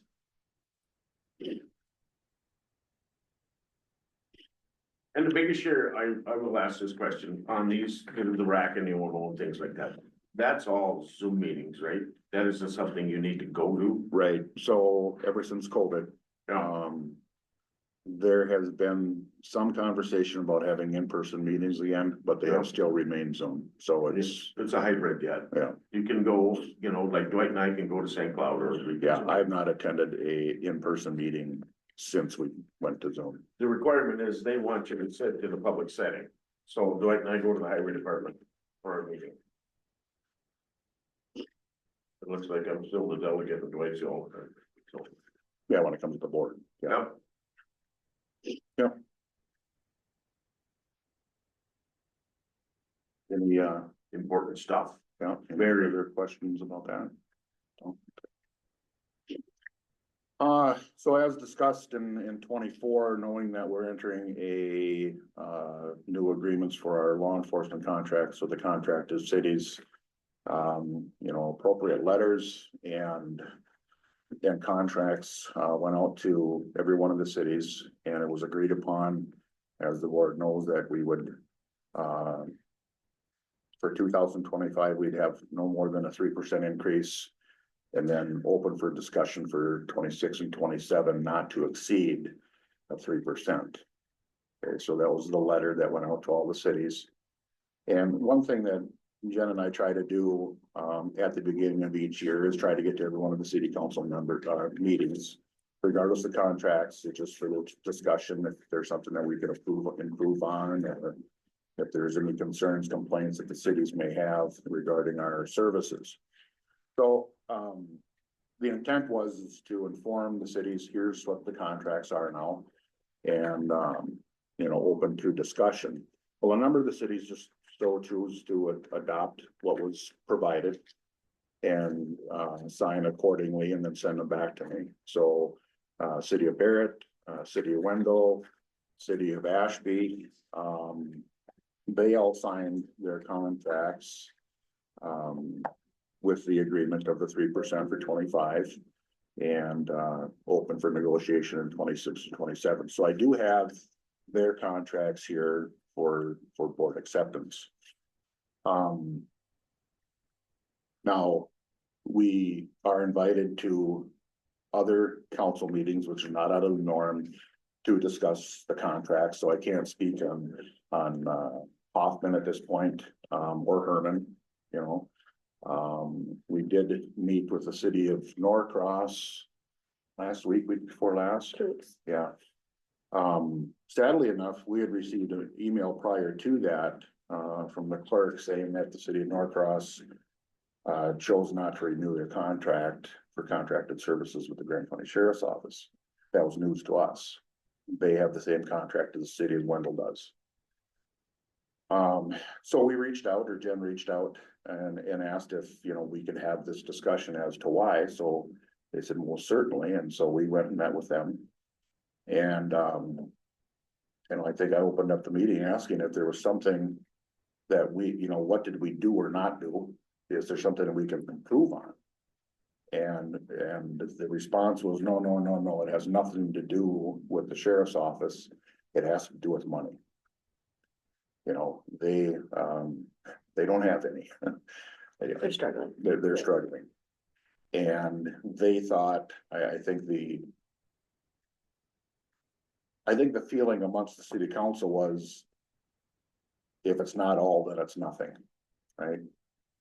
And I informed them that I hate to see any type of services lost within the city. Because for one, it guarantees our presence. And I said, I'd hate to see that go away. And I said, is there something that we can work together on, to continue the services that we do provide? Maybe at, maybe less time, right? And I think they were taken back that we'd even consider allowing them to do that.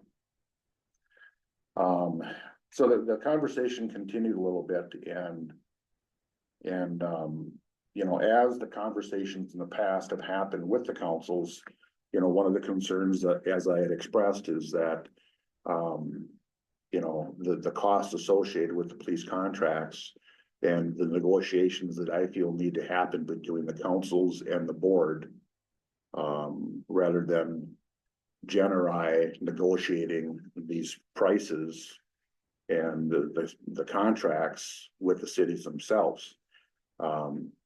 We provide the services, and whatever that service is, we provide it, regardless of the amount of time, whether it's over 2,000 hours or almost 3,000 hours for the city of Alder Lake, or 96 hours for the city of Wendell or the city of Norcross. It's all the same service we provided. Because costs are becoming a concern, a question. And I'll go into one of them being the city of Alder Lake. They see a 3% increase just like everybody else. And so their increase is, roughly around like $5,200 this year. And they are questioning that. That this is gonna be a hard sell to justify paying $175,000 roughly a year this year, and then maybe an increase next year and increase the year after. So those talks continue with the city of Alder Lake as well. And that's where like I said earlier, I just think that we're getting to a point that these discussions, I think, need to be had between the councils and the board, rather than us and the councils trying to negotiate a price. Because like I said, we provide the services, and we have no issues on providing the services that we do provide at this point. And everybody knows that, so I just wanted to share that with all of you. What, my understanding, that would be a change of how we've done in the past, is that the sheriff's office and the cities negotiated the contracts, and the board said, okay, that is acceptable, and we'll supply the staffing to meet those needs. Where if the board's now taking the lead in the pricing, that's a whole that's changing how we're doing that. That, or at least it's changing my understanding. I mean, maybe it's not, maybe it's just changing my understanding of how it's operated. I think that the conversation that we had years back was the loaded rate. Right, and I think the board made a decision on that way back when, right? So then that kind of gave you a platform where that was. Yeah, and that's not, Yeah, that's moved up. it's Right. moved, it's, yeah, and we already had this discussion. As far as the rate Yeah, like goes. 10 years ago, 9 years ago. Well, we had it last year because we're charging 50 or 333, how much? 5333. 53.33. We just approved at our last meeting. Anyone who needs a deputy's time other than our cities are paying $75 an hour. We just approved that rate. So $75 an hour. The cities are paying 53.33.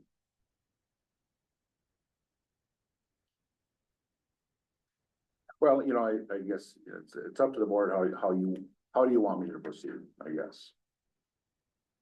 I mean, well, you know, if we need to keep negotiating, then I guess we'll keep negotiating on it.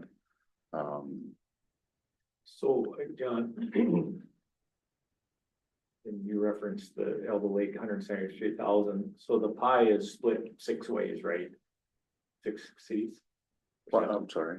6 cities in the Contracts. Yeah, what's the contract? Yep. If you reduce that contribution to the overall budget, then it would get distributed amongst the levy to all the people in the city. Unless you cut the budget. If everything stays at 11, everything stays the same. The redistribution of, this case, not wealth, but expense. Mhm. And so that's, to me, kind of the discussion. Are we willing to go to our taxpayer and say, we need to redistribute the department because of the city. Yeah, and I'm not saying we'd ever run on the bank, but what happens if I like that? Now it's 3 other cities, because they know then what's gonna happen, it's gonna go to rural and to business. Well, it's like I said before, you know, the question would come up is, you know, does the county eventually allow for a cap on these contracts? Right?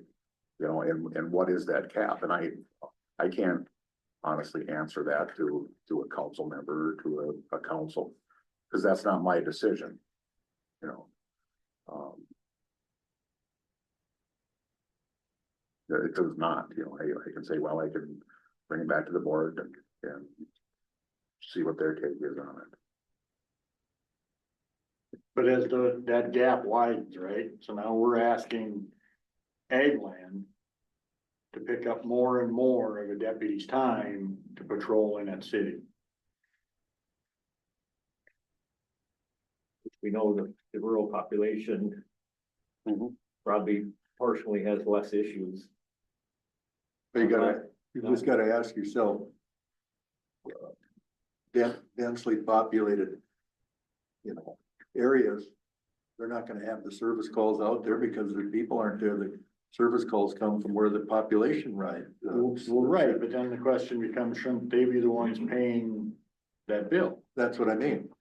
And what I'm saying here is, you know, if these cities had their own police department, they would have issues with personnel, equipment, operating costs, office space.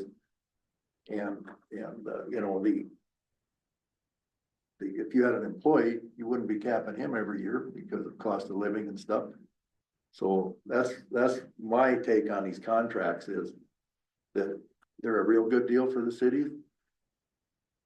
A lot of them are paying a lot less than they budgeted years and years ago for when they had their police department. They don't have to worry about anything. They don't have to worry about insurance, they don't have to worry about liability, equipment, manpower, personnel problem.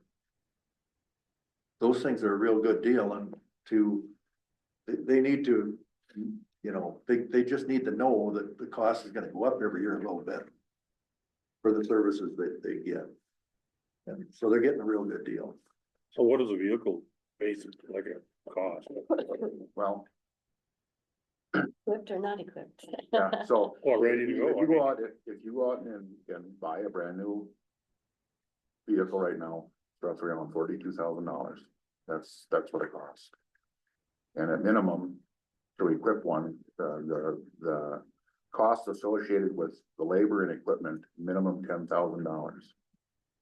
You know, so, So there you're over 50. well, yeah, it's, you know, so, you know, we've all talked about retention and recruitment, right? We've talked about that. And that's nationwide.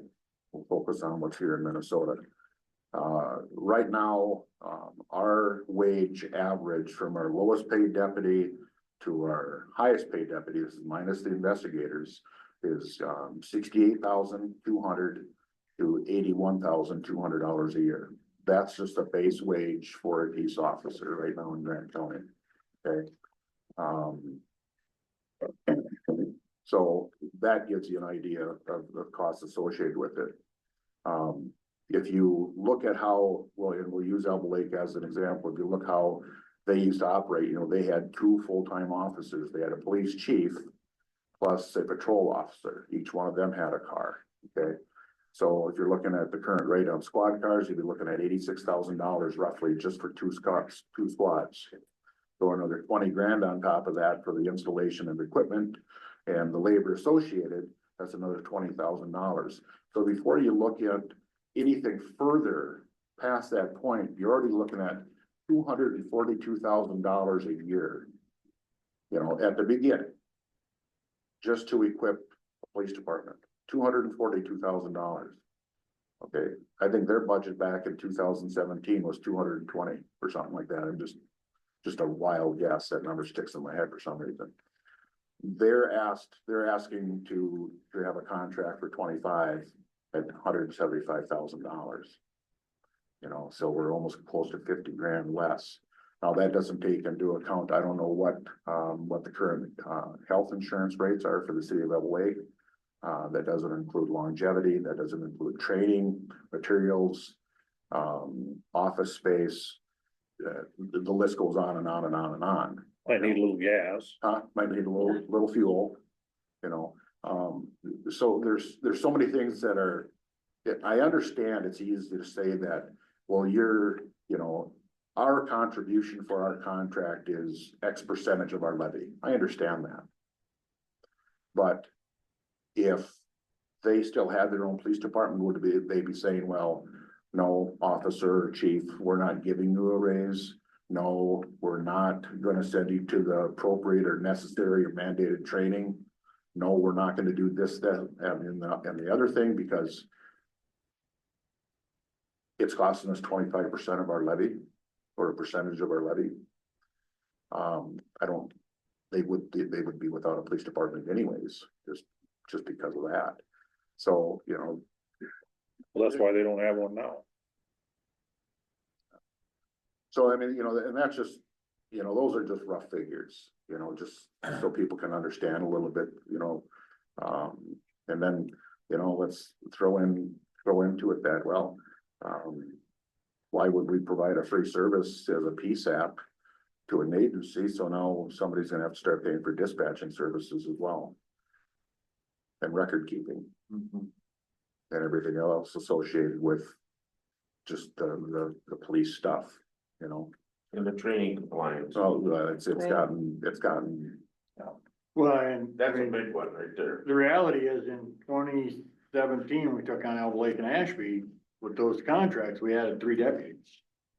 If that contract money isn't there, that's gotta be looked at.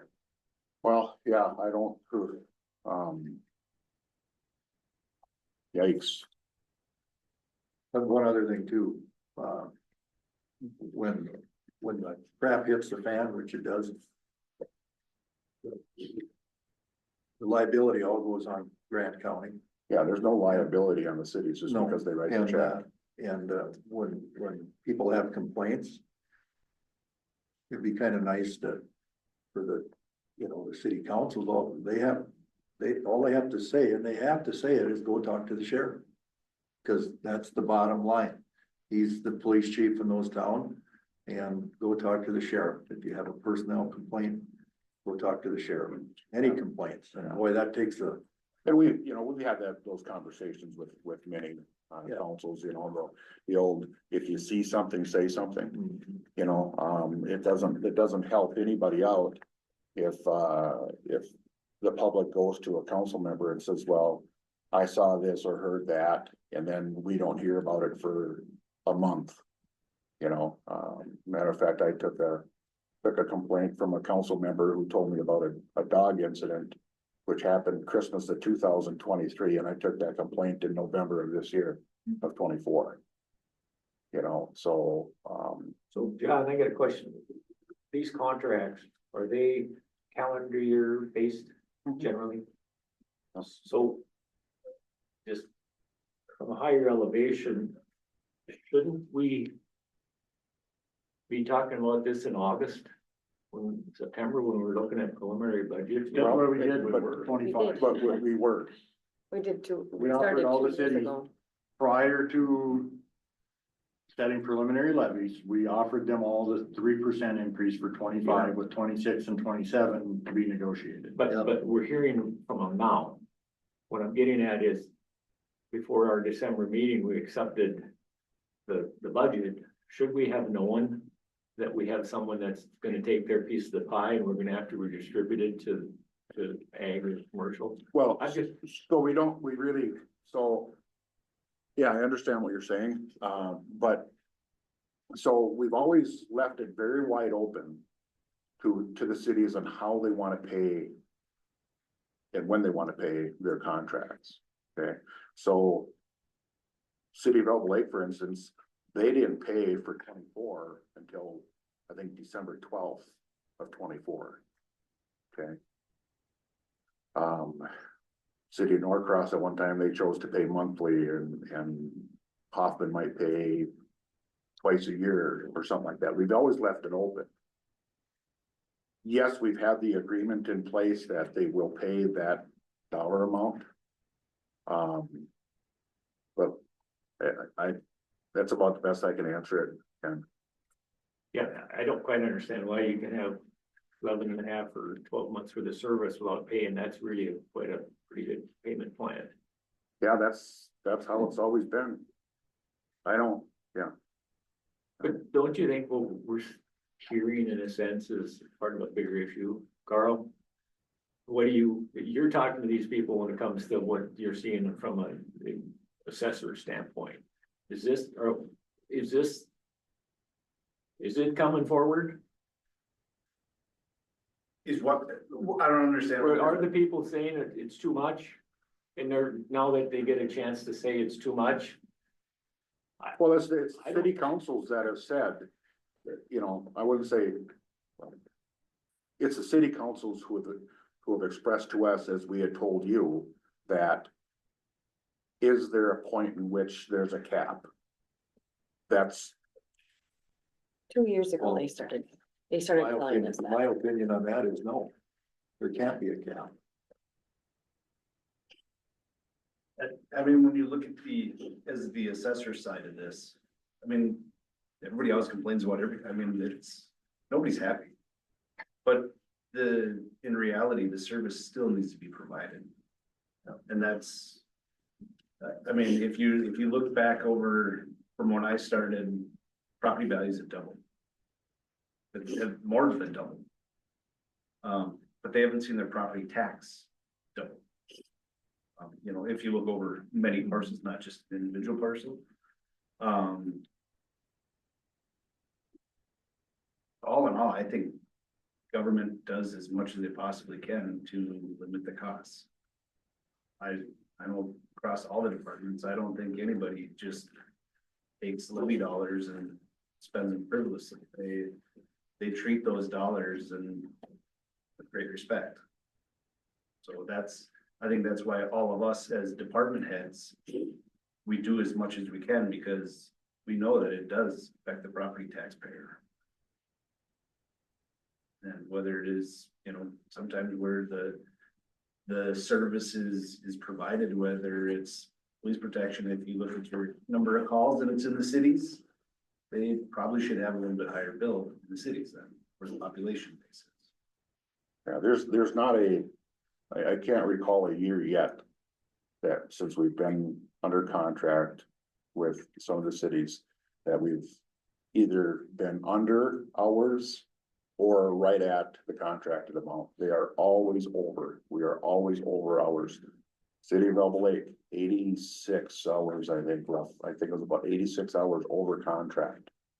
Okay, and that's, I say that number and I throw out a price generally with that 86 hours, just so they understand that this is more stuff that is not charged to them accordingly. I mean, we enter into the contract, this is your set amount to pay, and that's what they pay. They don't get charged extra for our extra time. And every one of the towns is always over. And, we don't operate in this office where we say, okay, where are we at on Elba Lake hours? Are we at our 2960 or whatever it is? Okay, now we're done. So now we got a month and a half free of that. We're not gonna respond to calls in the city of Elba Lake. We don't get that luxury to do that. Nor do you want that. And yeah, and nor do we want that. So just to follow up to what Troy said, and I saw your body language in which I would have reacted the same way, John. But it is an obligation if we're gonna move this to this board. And I think you guys are doing a great job and the concept makes a lot of sense. And I agree with what Dwight said.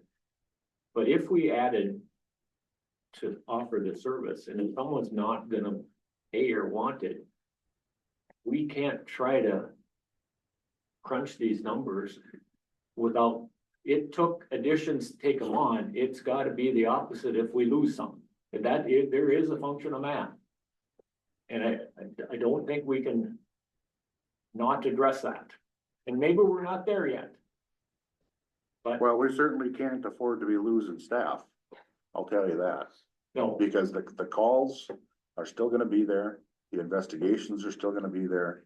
And unless I'll stop right there. I'll just say that we can't afford to be losing staff No. as a result of some. but what I'm saying is what happens if there's more Norcrosses out there? If we only have 3 contracts, what are we hearing from the others? Well, like I said, the others, here's 3 signed contracts by the city councils. Sitting in front of us. But everybody is kind of concerned, like, how much the price is gonna go up every year. And, John and I can only say so much at a meeting, because we can't negotiate prices, I just think some of We their started questions. in August, like we said. Now we're in January. Well, but the part of the problem was that nobody bothered to bring this up to anybody, I guess is what I'm saying. So, it was the city councilor said, well, listen, I think, they were told, you need to start having these discussions with your respective commissioner. Or, you need to come to the board and you need to discuss this if you think the cost associated with the contracts is too high, or you think there needs to be a cap on it. And, it's like I've said, anybody that we've talked to, councils, they're like, nah, we never talked to the board. But now here we are. It's almost as much of a shock to us too, as it is for us presenting this today, that all of a sudden, well, geez, it's an awful lot of money. I don't know if we want to pay that much anymore. Or we don't want to pay the increase. We'll give you your 2024 price, but not the 25 price. And typically, these are 3-year contracts, and for this year, it's only 1 year. These are all 1 years, 1-year contracts. So there is a lot of questions out there. And I don't think that John and I we sure can, but do you want us to be negotiating prices? And, I don't think we sure can, but. Well, I don't know what it takes to run the sheriff's or person in a car and whatever. Well, it's like I kind of commented earlier, you know, it's easy for us to provide the services required. You know, you get a call, regardless of the call, you respond to it. You investigate the crime, you do the patrol time. You know, everything associated with what we're expected to do in these contracts. Whether it's 96 hours or 780 or 2,920. It's just that if, you know, if costs, if the price of the contracts, the increases aren't met, then at what point, you know, do our services, you know, I shouldn't say end because I don't believe in that. But how much time can we continue to spend in one town who made a choice not to pay X dollar amount? And to some boards, we've even showed, like per state statute, what a sheriff's office is legally bound to investigate. And it's a lot of calls that would not be bound, that we would have to take. Well, if somebody's hurting, you know, like what? Yeah. So I mean, let's look at it this way. Let's say all the contracts went away. And it's $400,000. Currently roughly, Carl, 75% ag land. 80%. Let's just use 75 because it's a nice number. $300,000 of that 400,000 is gonna go on land. You know, not an individual. Land. So the land is gonna pay for an investigation or ordinance patrols in Elba Lake, Barrett, Ashby. And that's not right, you know. That's a tough sell. Yeah, because human beings need their calls answered. And they're in the cities mostly. And you can't expect to dump that out on the ag land, that increase. So I'm looking at your budget, and the revenue was 480,000 now, some of that might be some. I don't know, but majority of that would be contracts, right? Mhm. And of your projected expenses of 2.174 million, that's 22%. If they all go away. Yeah, be careful on that 22%, Ken, because it's like I said, that does include some of the contracts, but there's also gun permit dollars, there's a number of other Well, things. if Elba Lake's at 175, the other 4 towns with hourly would be the same, so 350. So it's then that 370. 370. Yeah. So it's less than 20. Mhm. And I don't know where I'm going with idea, but it's a little bit. At some point, it gets back to the budget. How it gets there. Feeling you want to hand it to us, John. But look, I've got, although frustrating, I do not have any issue on doing the negotiating part of it. It's just that I wish I could provide answers in a more timely manner to those, those councils than, let's say, just use Hoffman, for instance. What if they say, well, geez, we don't want to pay 3%, well, we'll pay you 2%. Well, Or can we do 2% on the first year and 1% on the second year and another percent? third year? yeah, so now do we have all these different contracts out there, that are not, that's. Well, we can through different contracts. I mean, the reality of it sitting here today is we charge $75 for a deputy's time. On the fee schedule we approved last week, it's $53.30, so let's say it's $20 difference. Mhm. So every hour served in Barrett right now, land is paying for $15. And if you cap that, next year it's gonna be $17. And the next year it's $20. It's. If you wind up with a cap, it becomes untenable. What was going across as amount? For 2024, Yeah, 24. $5,431.46. 5,400. And they went up $150, Yeah, take 3% of that, yes. and that was. That was the difference, the 150 to get to today, so it must have been kind of an issue for every last year even, or not. I'm assuming it was, and they just, Norcross City's had a number of large increases, but it's things outside of even this kind of contract. Yeah. So they've seen large increases in their property taxes. And that's through the city, so they're probably looking at any avenue they can to cut costs. Well, I think that, one of the comments is like, okay, do we make sure that our citizens within town have sewer and water? Or do we ensure that they have law enforcement services? That's what, that was a comparison. I get it. You probably don't put much street time in there, it's just a county road that goes through, right, the state highway. So, well, I mean, what was your hours there? 90, our contract was 96 hours A month? Okay. Yeah.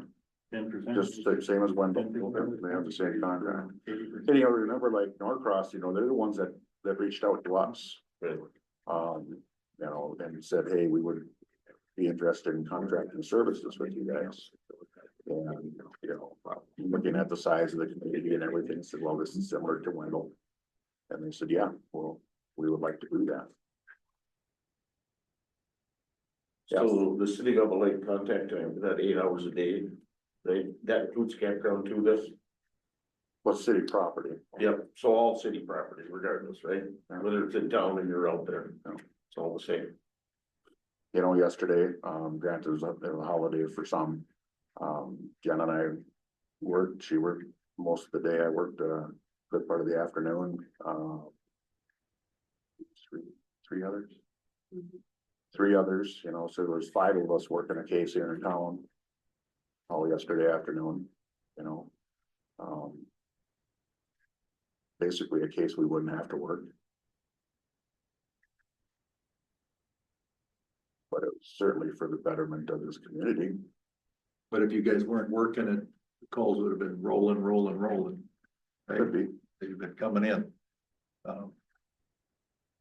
So right now, let's take the city of Elbow for instance here. Is there any active negotiating going on with them right now? Yeah, there is. So, they have, what they call study sessions or work sessions, or city, clerk, mayor meetings, all of which we've attended, couple each. And we've had quite in-depth conversations as far as what our services are here in town, the expectations and, the costs associated with it. Like I said, we had that conversation with the entire council in a work session. Had that conversation again with the clerk and the mayor. And after the letters went out along with the contract indicating what the price increase would be, they wanted to have another meeting to discuss the contract at a work session. And what night was that? It was Elizabeth's birthday, 13th. And our schedules would not work with that.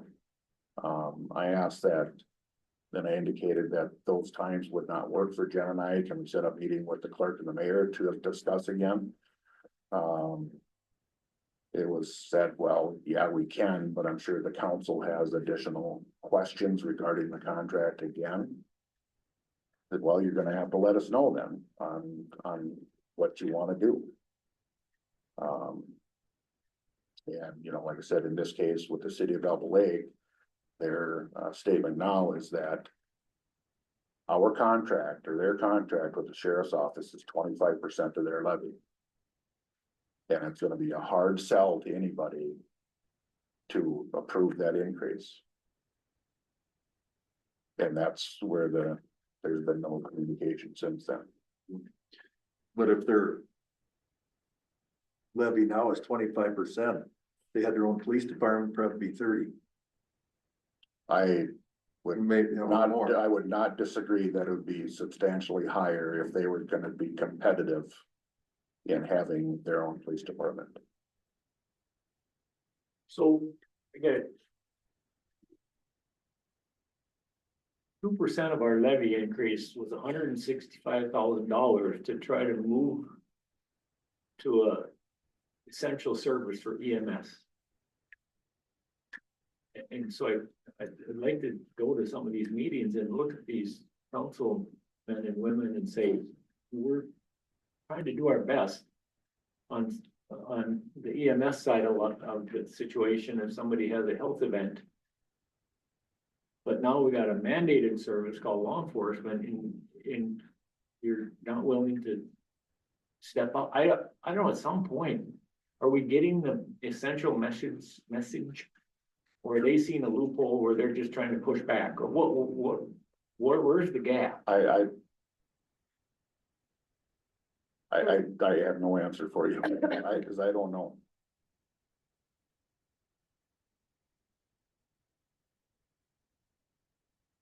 Do we form a committee or do we hold it and go to these meetings? And Well, my thoughts on that are these towns are located in commissioner districts, and I think that maybe that commissioner from that district should be with you guys when you're negotiating this stuff.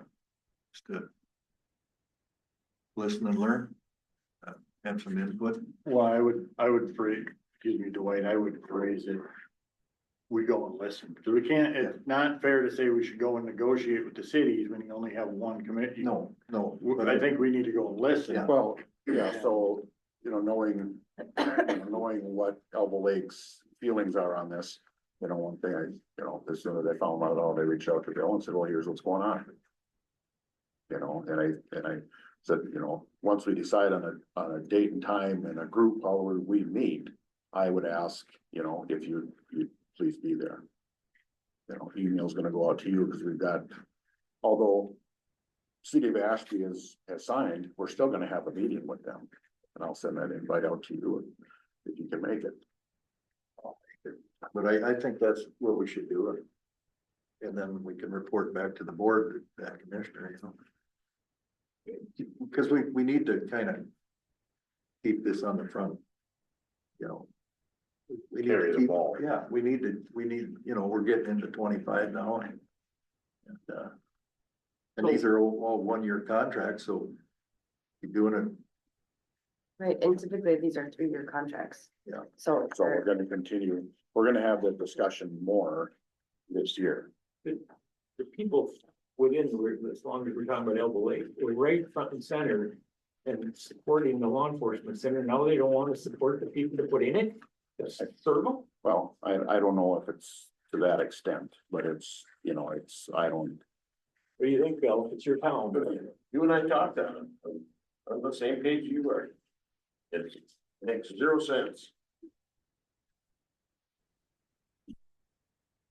All I know is that we have not changed the way that we patrol these contract towns or respond to calls within these contract towns. As of right now, nothing has changed. Not one single thing. Even the city of Norcross, where they're questioning on whether they can even afford to spend anything or half the cost associated, we have not changed anything with how we respond and patrol those towns, because we can't. No, we just cannot do that. and they know that, Yeah. I mean, I think there's, for me to make that comment to those cities, I know it's a reassurance to them. Say that, okay, we have this call by law or by statute, do we have to come to it? No, we don't. But you know what, we're going to, because that is what we need to do. And our presence need to be there because of this. So that's where we're at.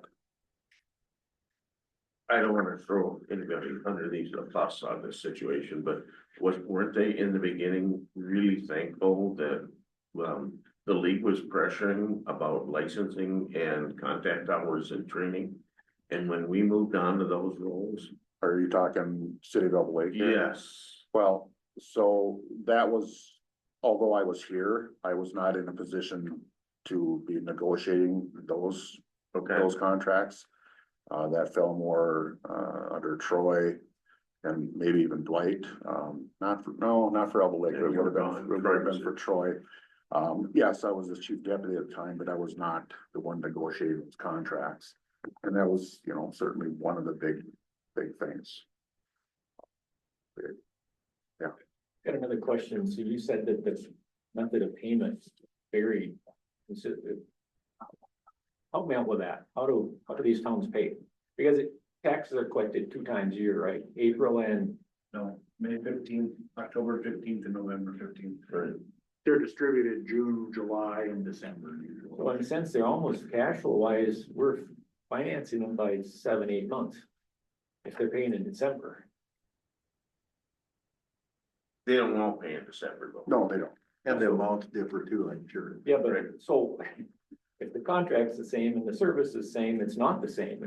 If you get 7-8 months worth of cash flow. How do the rest pay?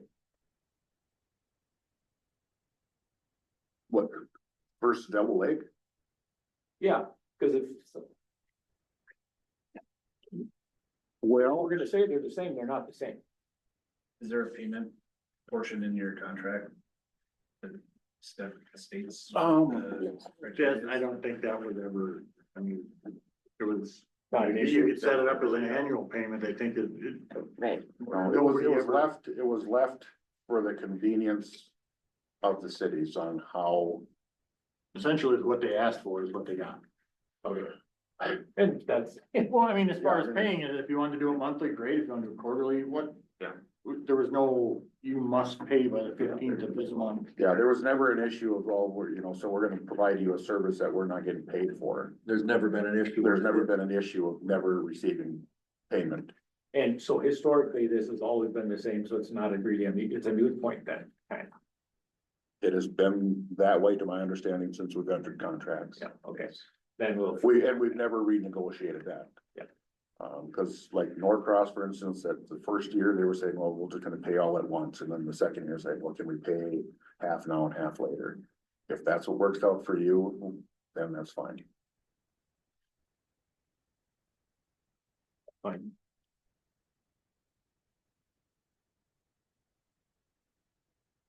But I think, yeah, I think that we gotta go to the city meetings, and I mean, so yeah, we've been asking for 3% historically, you know. We got 3% general increase. You put in a 2.75 for step, you're at almost 6% just in an employee's wage. That's no matching, that's no vehicle, that's no gas, it's no insurance, it's. And if it gets capped, it's just continues going on with the land. And that's not sustainable. No.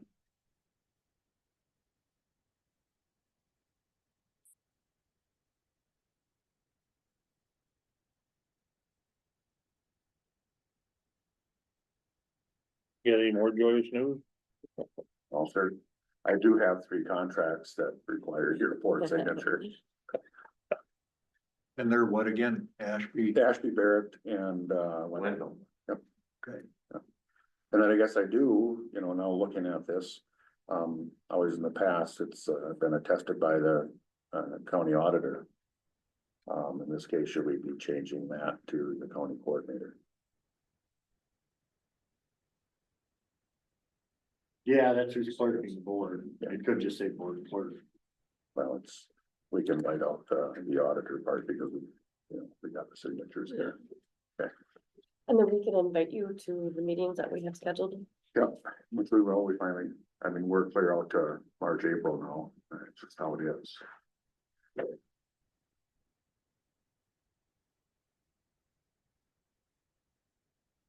We get a motion. Numbers. Contracts. So, the 3 of them. Second. Any more discussion? All in favor of the motion, signify by saying aye. Aye. Opposed? Can I hear what the motion was again? To approve the three presented sheriff's contracts with Ashby, Barrett, and Wendell.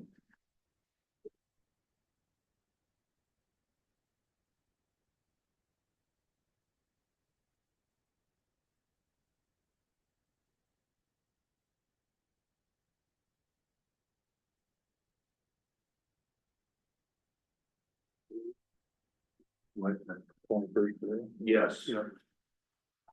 man.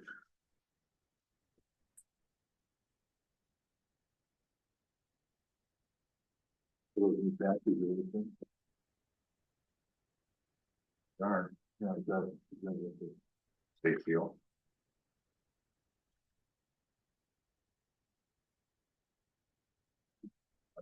Want to be in my region.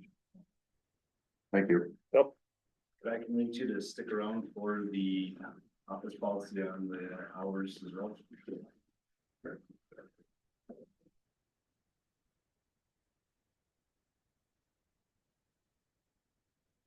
We can do that right away, Carl, if you want. Sure.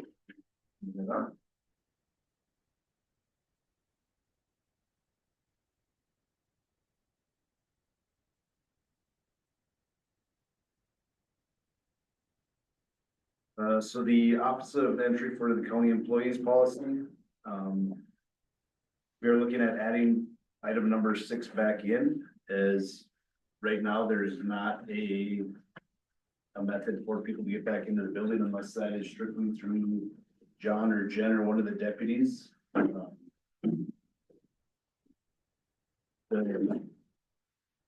recommendation was to leave that there's 3 key fobs with the sheriff's office included in there. So then that way, if somebody does, they would have the ability to go over and open the courthouse and then bring that fob back. We had discussed with the department heads a couple meetings ago about creating a direct line from the sheriff's office into the courthouse so that that could be automatically opened up. This portion would be in place until that could be implemented, until Morse Electronics could get that directly from the dispatchers to the courthouse. Is that possible? Is there conduit there for that to take place? Sean alluded that it was possible. Because there's 2 different paths that it can get back to the courthouse. The original is where I had crossed that out is because those 3 key fobs were being distributed to the DNR. Andrew? No, one of them was to our conservation officer, Ryan Brown, who's our local agent right here in town. And since we pulled our public who meet with our probation officers out of the courthouse and brought them over to our side, our probation officers, both locally and with the Department of Corrections, have very limited access in our new facility to get into a certain area to meet with their clients. So that's where those fobs are. So those fobs weren't originally to be used to grant access between the sheriff and the courthouse. But that is the desire, is that correct? We gotta have something.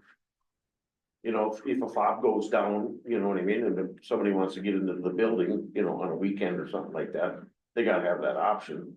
Well, If one gets lost or, you know, something happens to it or it goes down and doesn't work anymore, you gotta still be able to get in the building, right? so the other option is that you can notify the sheriff's office and that either a deputy could allow them in. Otherwise, if John or Jen were around, they would also be able to allow them in. So as it currently sits, my understanding, right, Carl, is that, so after we moved out, obviously there'd be no need for our dispatchers to have 24/7 access to the courthouse. So that access has been taken away. It was left one, possibly for Tina and Brenda, Because of some of the stuff they do with early hours, maybe having to go to the auditor's office, or the assessor's office, or something, recorder's office. Those are left alone, but as far as the law enforcement side of it goes, all of us still have the 24/7 access to get in that building. So, all the fobs that we, or I currently hold with the sheriff's office are all accounted for, every one of them. Everyone's in use with the exception of one that I have that's not programmed for everything. I have the fob, which is programmable, but right now it's not programmed to access anything anywhere in Grant County. So I don't. Our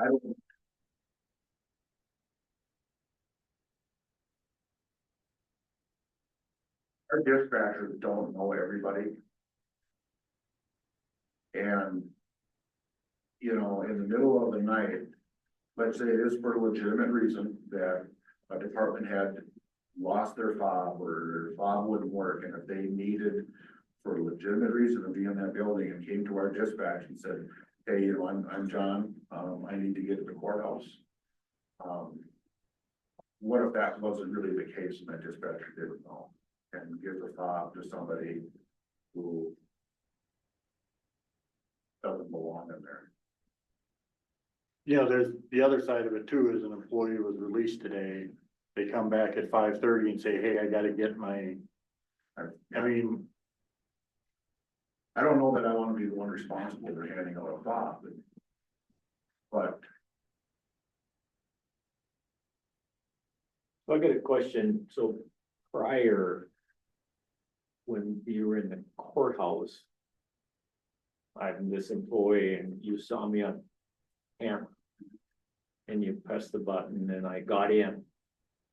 And I remember one of the key elements of the narrative to make sure that the location of the new law enforcement center was for security and our access to the courthouse.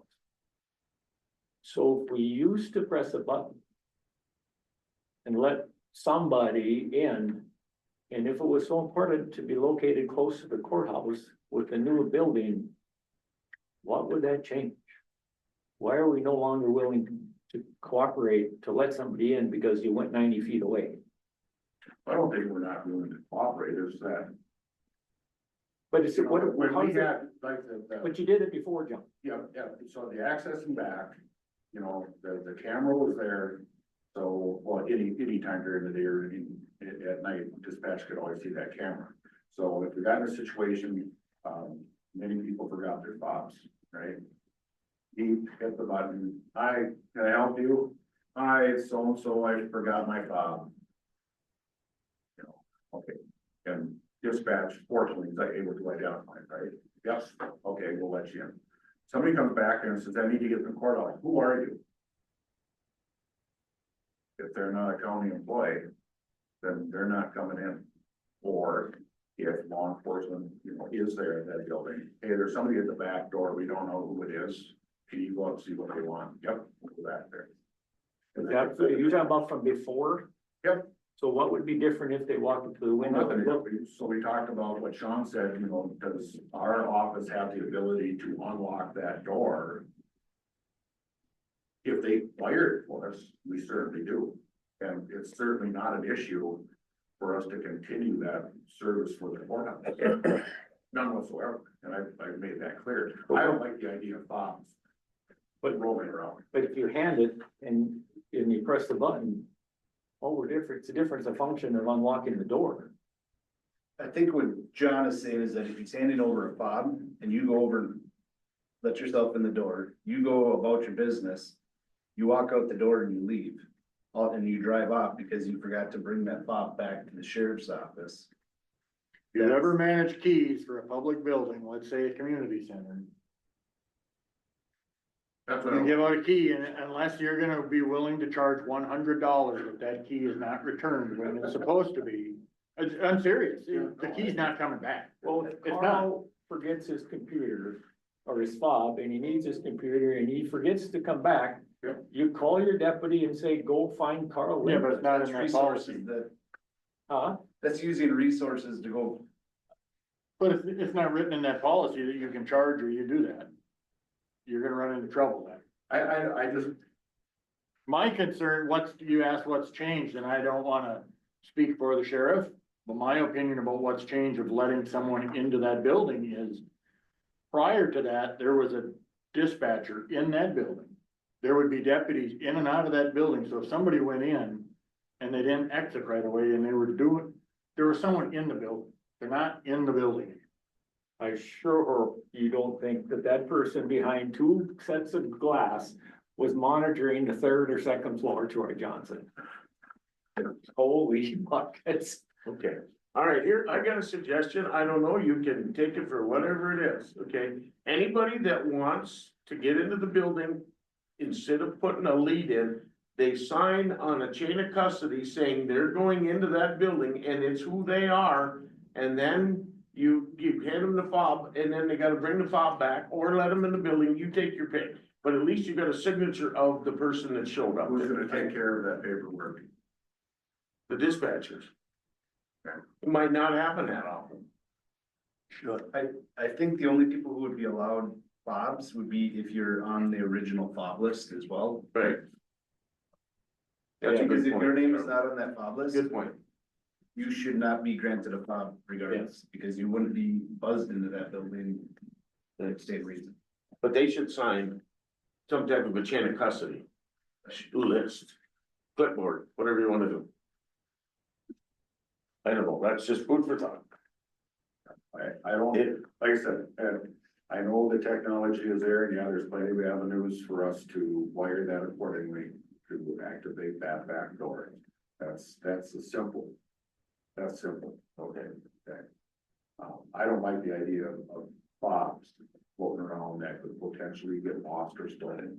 Because Ken, if you come and say, I need to get the courthouse, John, and I lost my fob, and you have access to it, and I say, okay, here's your fob. You know, sign your life away, and I need that in blood as well. And say, okay, I'll make sure I get back to you, and 3 hours later, like, you know, Ken didn't return that fob. And then I forget that you didn't return it. You forget that you didn't return it. And then all of a sudden you lose that fob. And you forget to report to me or Ashley or Carl that you lost that fob. Somebody could potentially have that fob. And get into that courthouse without our knowledge. So you turn it off. The thing, John, is if we don't have enough respect and trust to give them a fob, we should have enough trust and respect to give them a fob to get in to get something. I mean, Right? what's the difference if you press the button or you give them a fob? Well, whatever, you know, if that's, however the board decides, if you want to control the access to the courthouse, let me know and we'll accommodate best we can. Well, there can't be that many people, and none of us five need to get in there in the middle of the Well, night. you never know, you know, the thing is. Well, if there's, unless there's, My whole thought on it all the time was, going back to what you were saying, Ken, you know.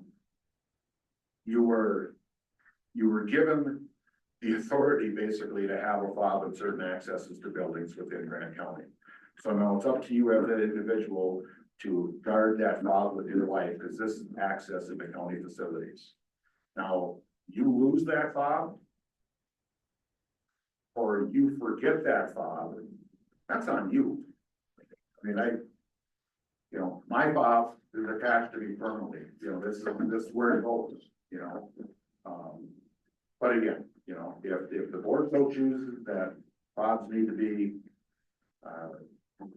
given out to those that are authorized to have the fobs and access the courthouse, and if that's how you want us to operate to help out the situation, then just let me know how you want to do it, and we'll accommodate best we can. Because we are 24/7, and yeah, somebody can come into our office and say, this plan, this is where work I need to do. What's your opinion in, however we go forward, if there's access being given? Because they forgot their fob, they don't have their fob, whatever that is, we need to talk to HR about having a current, up-to-date employee list, because your dispatcher's not gonna know everything. I mean, so they have to be on that list, and if there's someone And I think relieved, it has to be updated in real. So Ashley and I have worked back and forth on and off here on current fob lists, so we're accurate on all those. I track one that's within our office, I mean, what fobs have been assigned for our access. And she obviously has the master list for everybody in Grant County, and I know that, just a couple weeks ago, we talked again about, which ones are active, who has access here, there. So I'm pretty sure that it's pretty darn accurate now. That list has been thoroughly vetted in the last 2 months. So maybe, Mr. Chair, I'd offer a suggestion, maybe for today, we put number 6 back in. And proceed, and then have, in this case, Carl contact Morris Electronics and get a quote on what it would cost to go to what John was saying. And then let's say it's $2,000 or whatever number it is, and we say, yeah, let's do it. Then we change the policy and we go back to the buzz. But for today, at least we can move forward with, so we have something. Would that make sense? Sure. That's what I'd offer. That's your motion? Yes.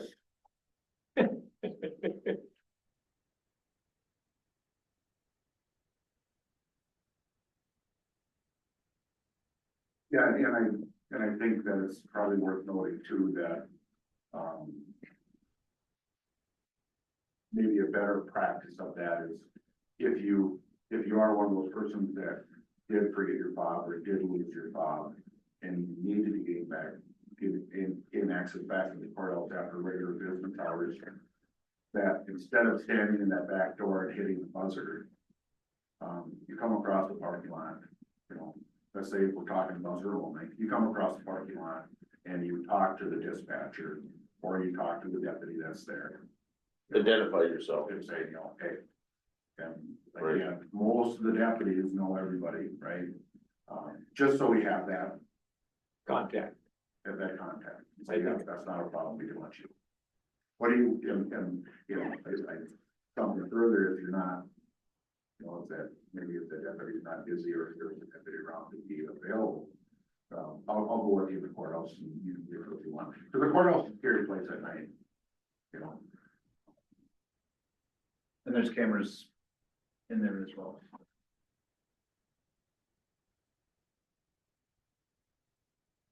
Okay, we have a motion, we need a second. Second. Any more discussion? All in favor of the motion, signify by saying aye. Aye. Opposed? Carried. That didn't take very long. Is this the Bob?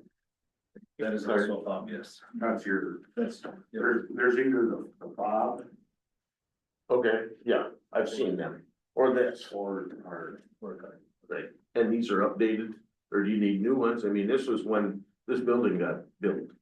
Has something changed since then? I don't even use it. I come here when the buildings are open. So I probably use this maybe once in my life. I don't think I even know. Ashley would be the You one who made grants grants, 'cause it was- access. they were What issued during buildings, COVID. what doors, what hours. Right. that was not good for the door. No, you probably didn't, because it was during COVID when the buildings were locked is when you better find She'll it. set the rules and requirements of who's, and that's part of what, Like I said, I don't think else. Okay. Don't have a reason to. 2025 committees,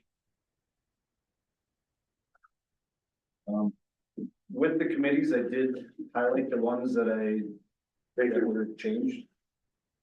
Thank you. Yeah. So I did add in the courthouse security committee. This is just going back and reading the minutes from the August, commission meeting. And then I did look at the people who were on there, and just make sure the appropriate people were at least listed by title. The comprehensive local water plan, the change on there would be Brent Culbertson. Because Jared House is no longer on. Yep. Work for them. And then the list that would include Pat Salstrand on the planning advisory, I just shown that was a change as well. Are there any other additions or subtractions? Other than all those ones with Tina still listed. that John will give me the updated list, or I have that updated list right here. Right. Once you get that list all updated, when you send it out again, we can look it over and. I do have one, Carl, that on, you know, that sprint paramedic, program that the state, gave, Otter Tail Grant $3 million to, and that. I'm on that sprint paramedic committee. So that'll be it for at least 3 years, but I never thought to put it on here. I don't know if we need to. Yeah, you should add, 'cause you get a per diem, right? So Yeah. you should add it. Yeah, Yep, yeah. So it's just, unless you wanna go there for free. Just a question. Otter Tail Grand County Sprint Paramedic Program. That's what it's called. And I think with that, they're gonna be up and running probably middle of February.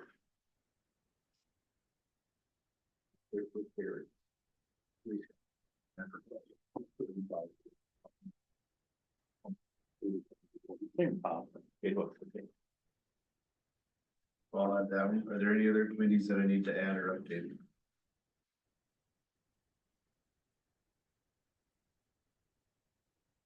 So we'll just approve that at the next meeting probably? Yeah. Susser County Board of Appeal, All right. So I would like to set the County Board of Appeal for June 16th at 4:30 PM. That is a Monday 4:30. at 4:30, correct? And that will be in this room. 16th, June 16th. June 16th.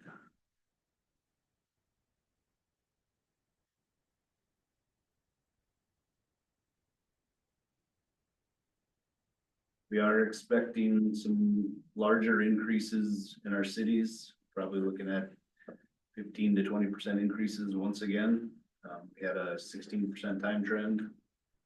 So that's gonna push our values up, looking at about a 6% increase in our tillable land sales, looking at a slight increase in our water sales.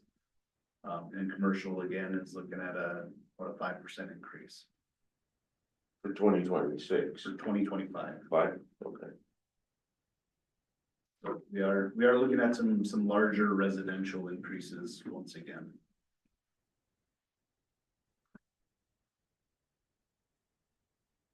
So if we're gonna hear any appeal, it's most likely gonna be from the residential side. That was 5:30, you said? 4:30. 4:30.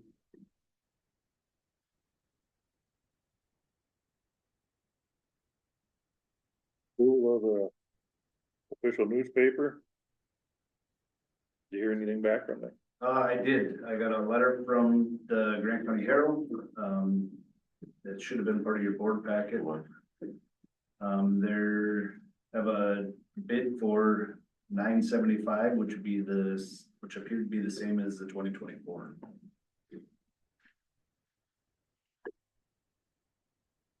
I'll make that motion, Mr. Chair, accept the bid from the county. I'll second it. We have a motion and a second to accept the Grant County Herald for the official newspaper. Any more discussion? All in favor, signify by saying aye. Aye. Opposed? Carried.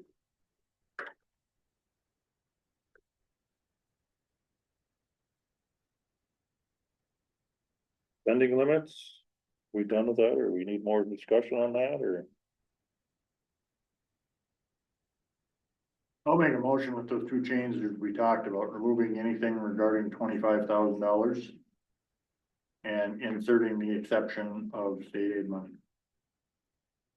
Would you like me to leave that first part, items that are part of a scheduled rotation plan that have been approved by the board? Would you like me to leave Does it that? reference the 25,000? It's part of the same sentence, and then the next sentence says, items shall be included in the preliminary budget. Items over 25,000 will still need board approval prior to acquisition.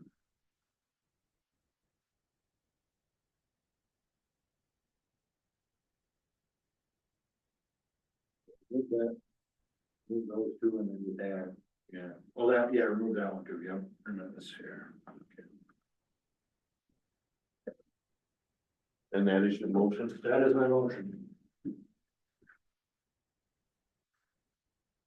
I'll second that.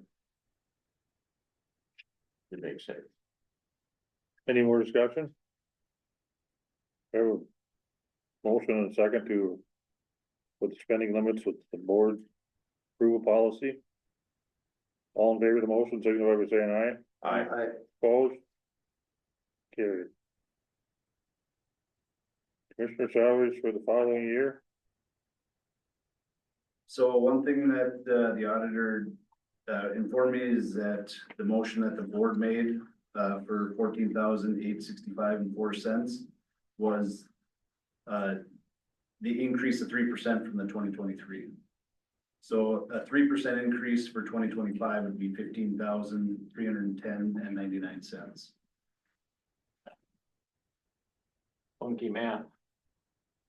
Apparently I looked at the wrong amount and added. And so that was just, the auditor brought it up, and so I was just, if you'd like to leave it the same as what your original motion was, or if you'd like to update it to what your 3% increase was. Well, the intent was to have it over 24, so if we need a motion, otherwise we should just do it, whatever, what's your thoughts, Chairman?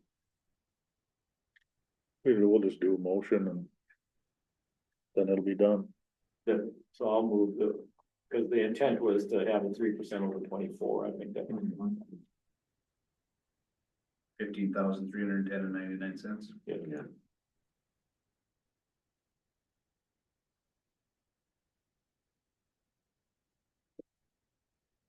We got a motion, we need a second, I'll second it. any more discussion? All in favor of the motion, signify by saying aye. Aye. Opposed? Carried.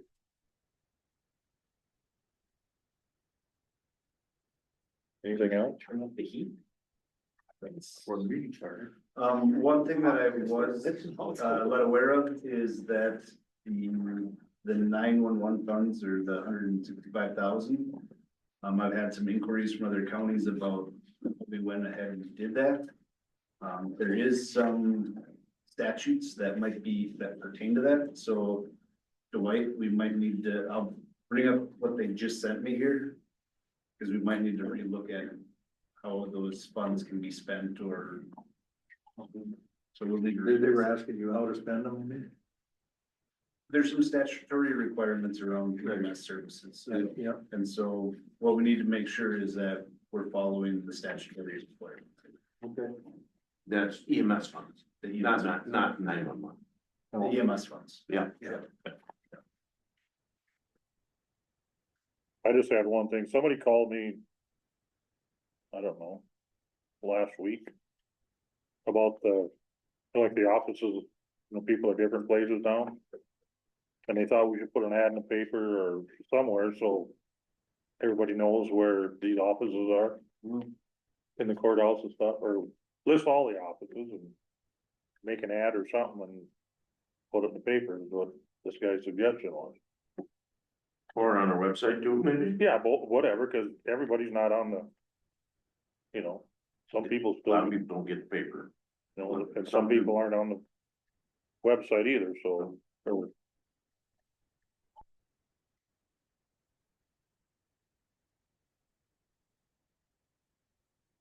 Well, I will put something together for the newspaper and He said, suggested is making a list of what floor they're on, or, you know, the ones that moved to the courthouse, or what's in the, everything that's in the courthouse and here and whatever. Makes sense.